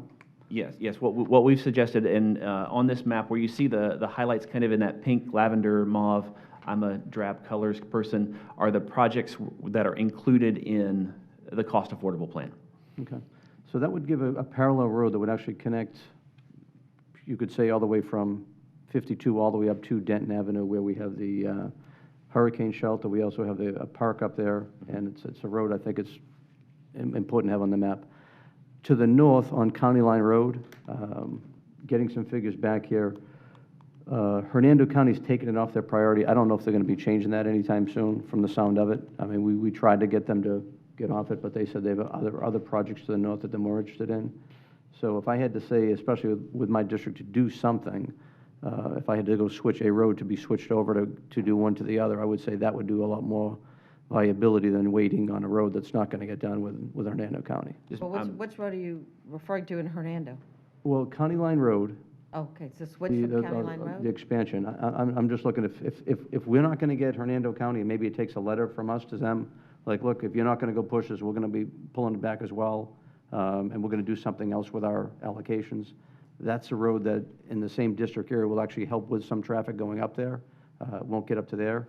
And the other thought is, I don't see it on the map here anywhere, but they say there's a vision road with County Line Road, not County Line Road, Coyote Lane, which goes to the side of Heritage Pines, running north-south. I don't see that on the map, and maybe we should put that out there to see what public discussion would be. Would they like to see that coming down? Because if they can't go east and west with the improvements that are going to be up there on County Line Road, maybe we should start looking at making that north-south road to give us the connectivity for the folks up there. Sure. We can follow up with staff and see if that's, what status that has in the Vision Network, if it's part of the classified network that would be part of the MPO's review, and what that means. And so just to be clear, I know I skipped over this real quick. We are suggesting that the part of County Line Road from east to Shady Hills could be funded in the long-range plan, as well as the widening of Shady Hills from County Line Road down to State Road 52, just in this area, as in the extension and connection of Colony, as well as the Hicks Road extension. We did reach out to the Hernando Citrus MPO staff, not necessarily the county staff, but to get their understanding of what they were doing on Hernando side for funding or planning for County Line Road. So there has been some initial discussions at the county, at the MPO level. Ultimately, what it's come back to is there needs to be, like you're saying, that coordination at county, local government level about the funding and priority of moving this forward. So, I mean, if they want to go forward, they could actually get extra federal funds because they're a smaller county to actually fund that road. And if they would, that would be great. Yeah. But they've got to at least make that approach to make that happen. Otherwise, the road's sitting there and stays at the bottom of the list. Thank you. Commissioner Oakley. If you look down at the southeast corner of your map, and where 56 comes out to 301, it looks like that road's going across 301, but immediately turning back before it gets to 39. I'd rather see that road that goes across come out and hit County Line Road to go to 39, and hopefully from 39 over to 98 in some direction. there certainly is what they call project development environmental study on that extension of State Road 56 to determine that. Right. So what we're showing here is just an initial, there'll be some type of connection, and then we'll wait for the results of that study. So that right there is just not really showing that.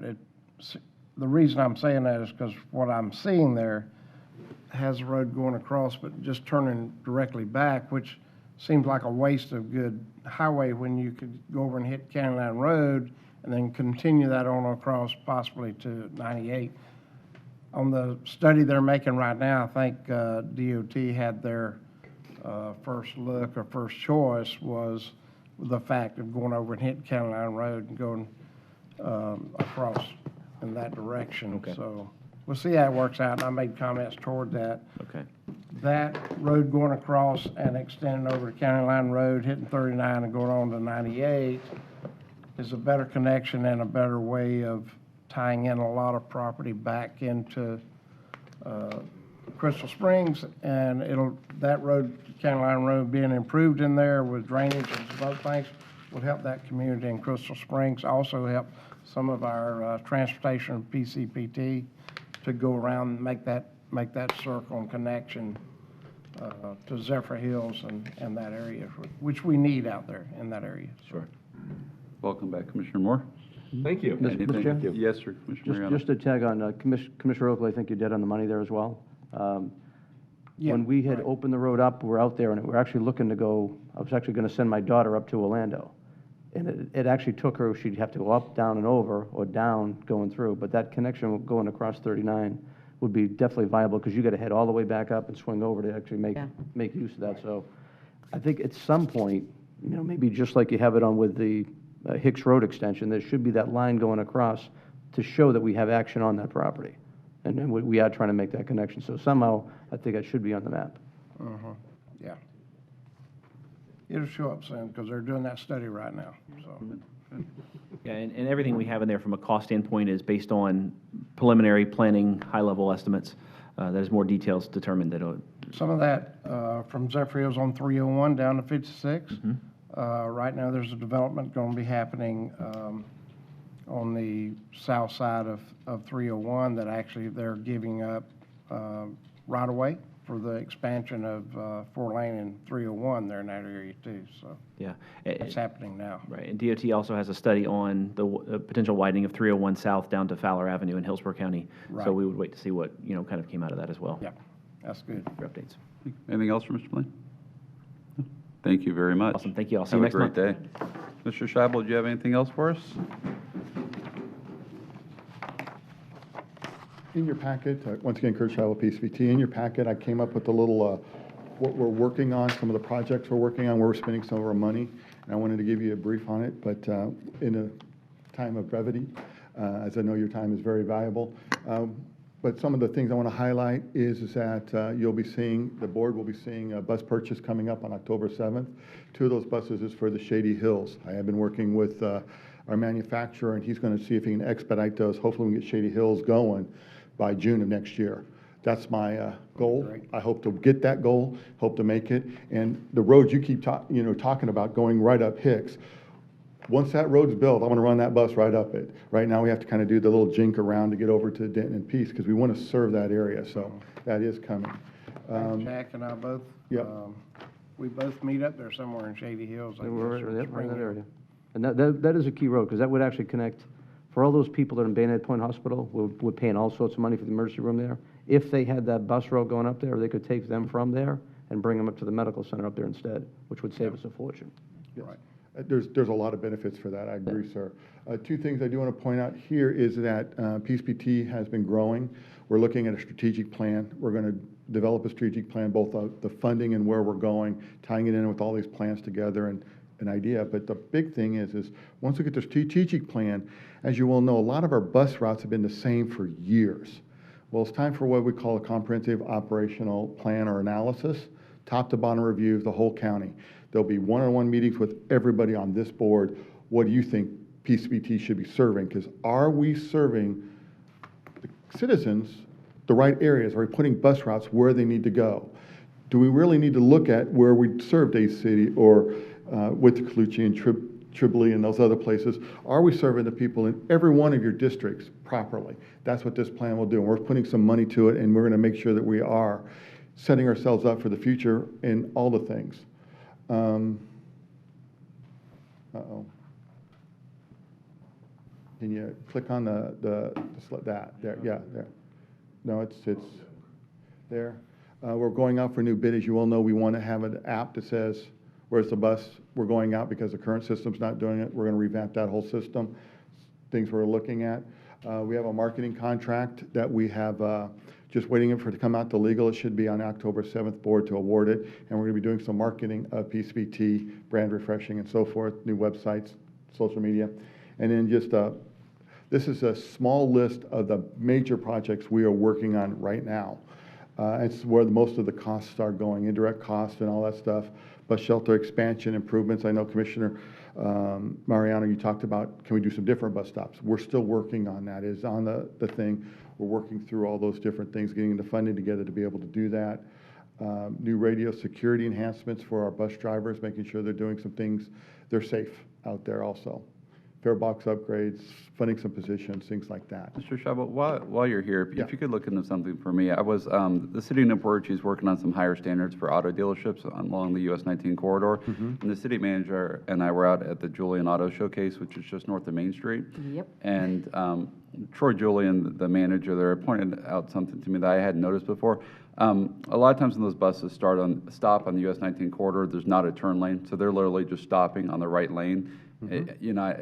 It is what it is. There's no other way to handle it. But one thing he pointed out to me is on the north end of his car lot, right, basically where the Julian's Auto Showcase meets the Green Key, the Green Key Motel, right there is a bus stop, and then I'd be surprised if it was 100 yards up the road north of that, in front of the Dollar General Plaza, just past the Waffle House on the out parcel there, is a second bus stop.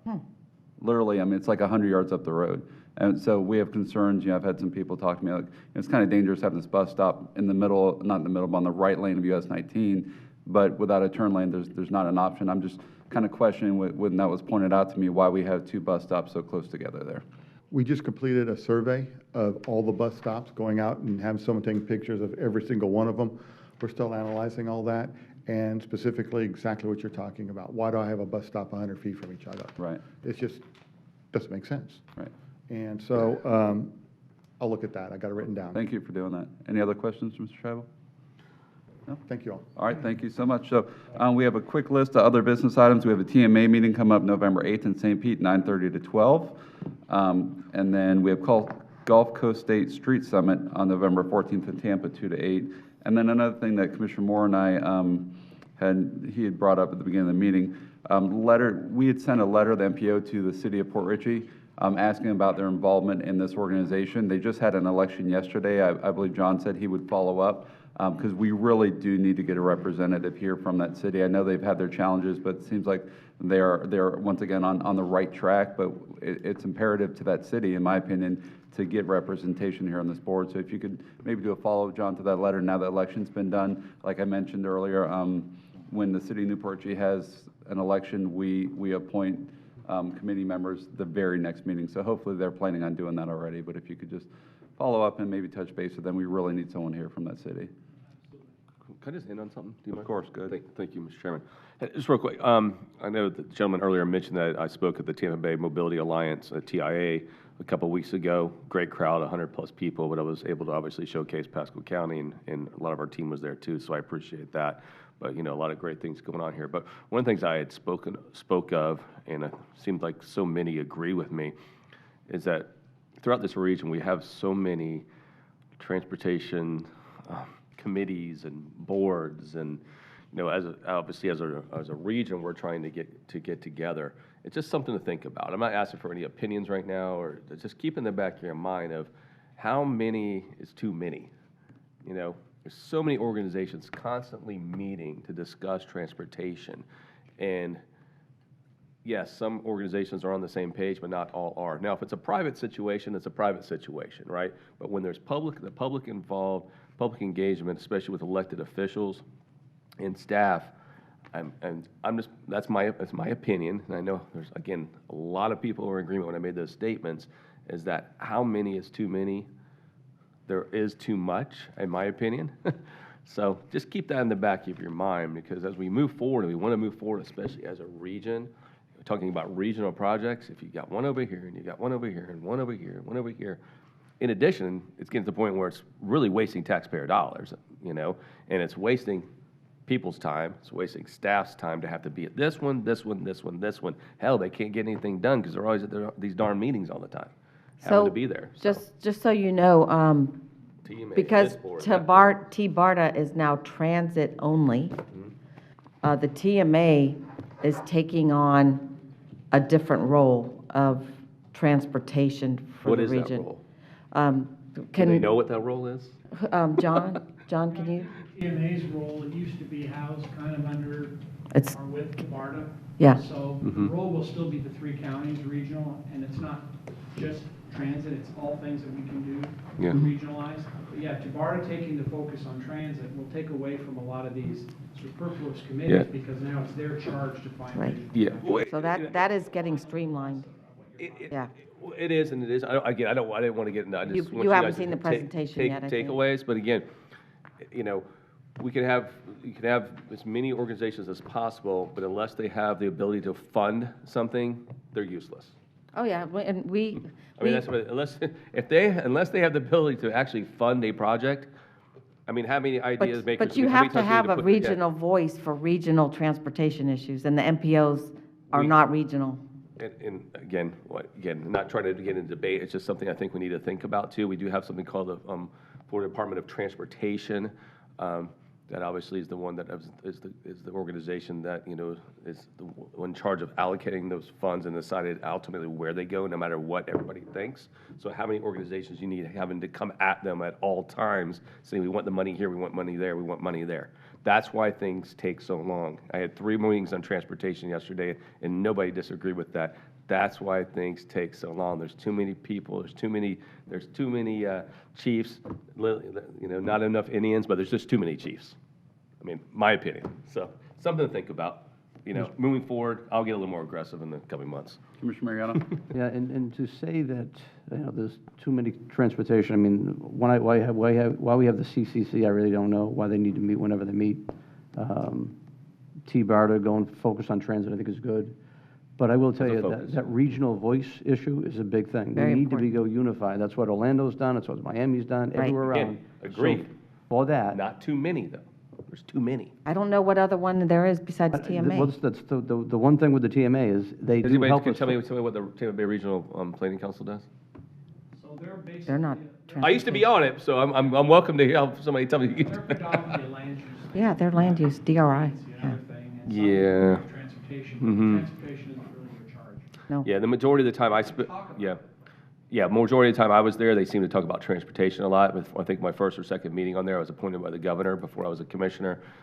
That's when, you know, things like Lyft and Uber were getting hot, and there was constant talks about that. So again, But that's a little. a lot of Well, organizations have. I think when we had DRIs, which had to look at connectivity through land use, that was part of the Regional Planning Council. When they took away DRIs, I think that part of the Regional Planning Council went away. And if we're still funding it, we got to look at those things because again, What TBPRC is doing to some degree is shopping for avenues to make themselves viable. Yeah. So that's That kind may of what be. cap. yes, shopping for avenues to make themselves viable. So don't be fooled by the transportation limit, 'cause that's. what- Exactly.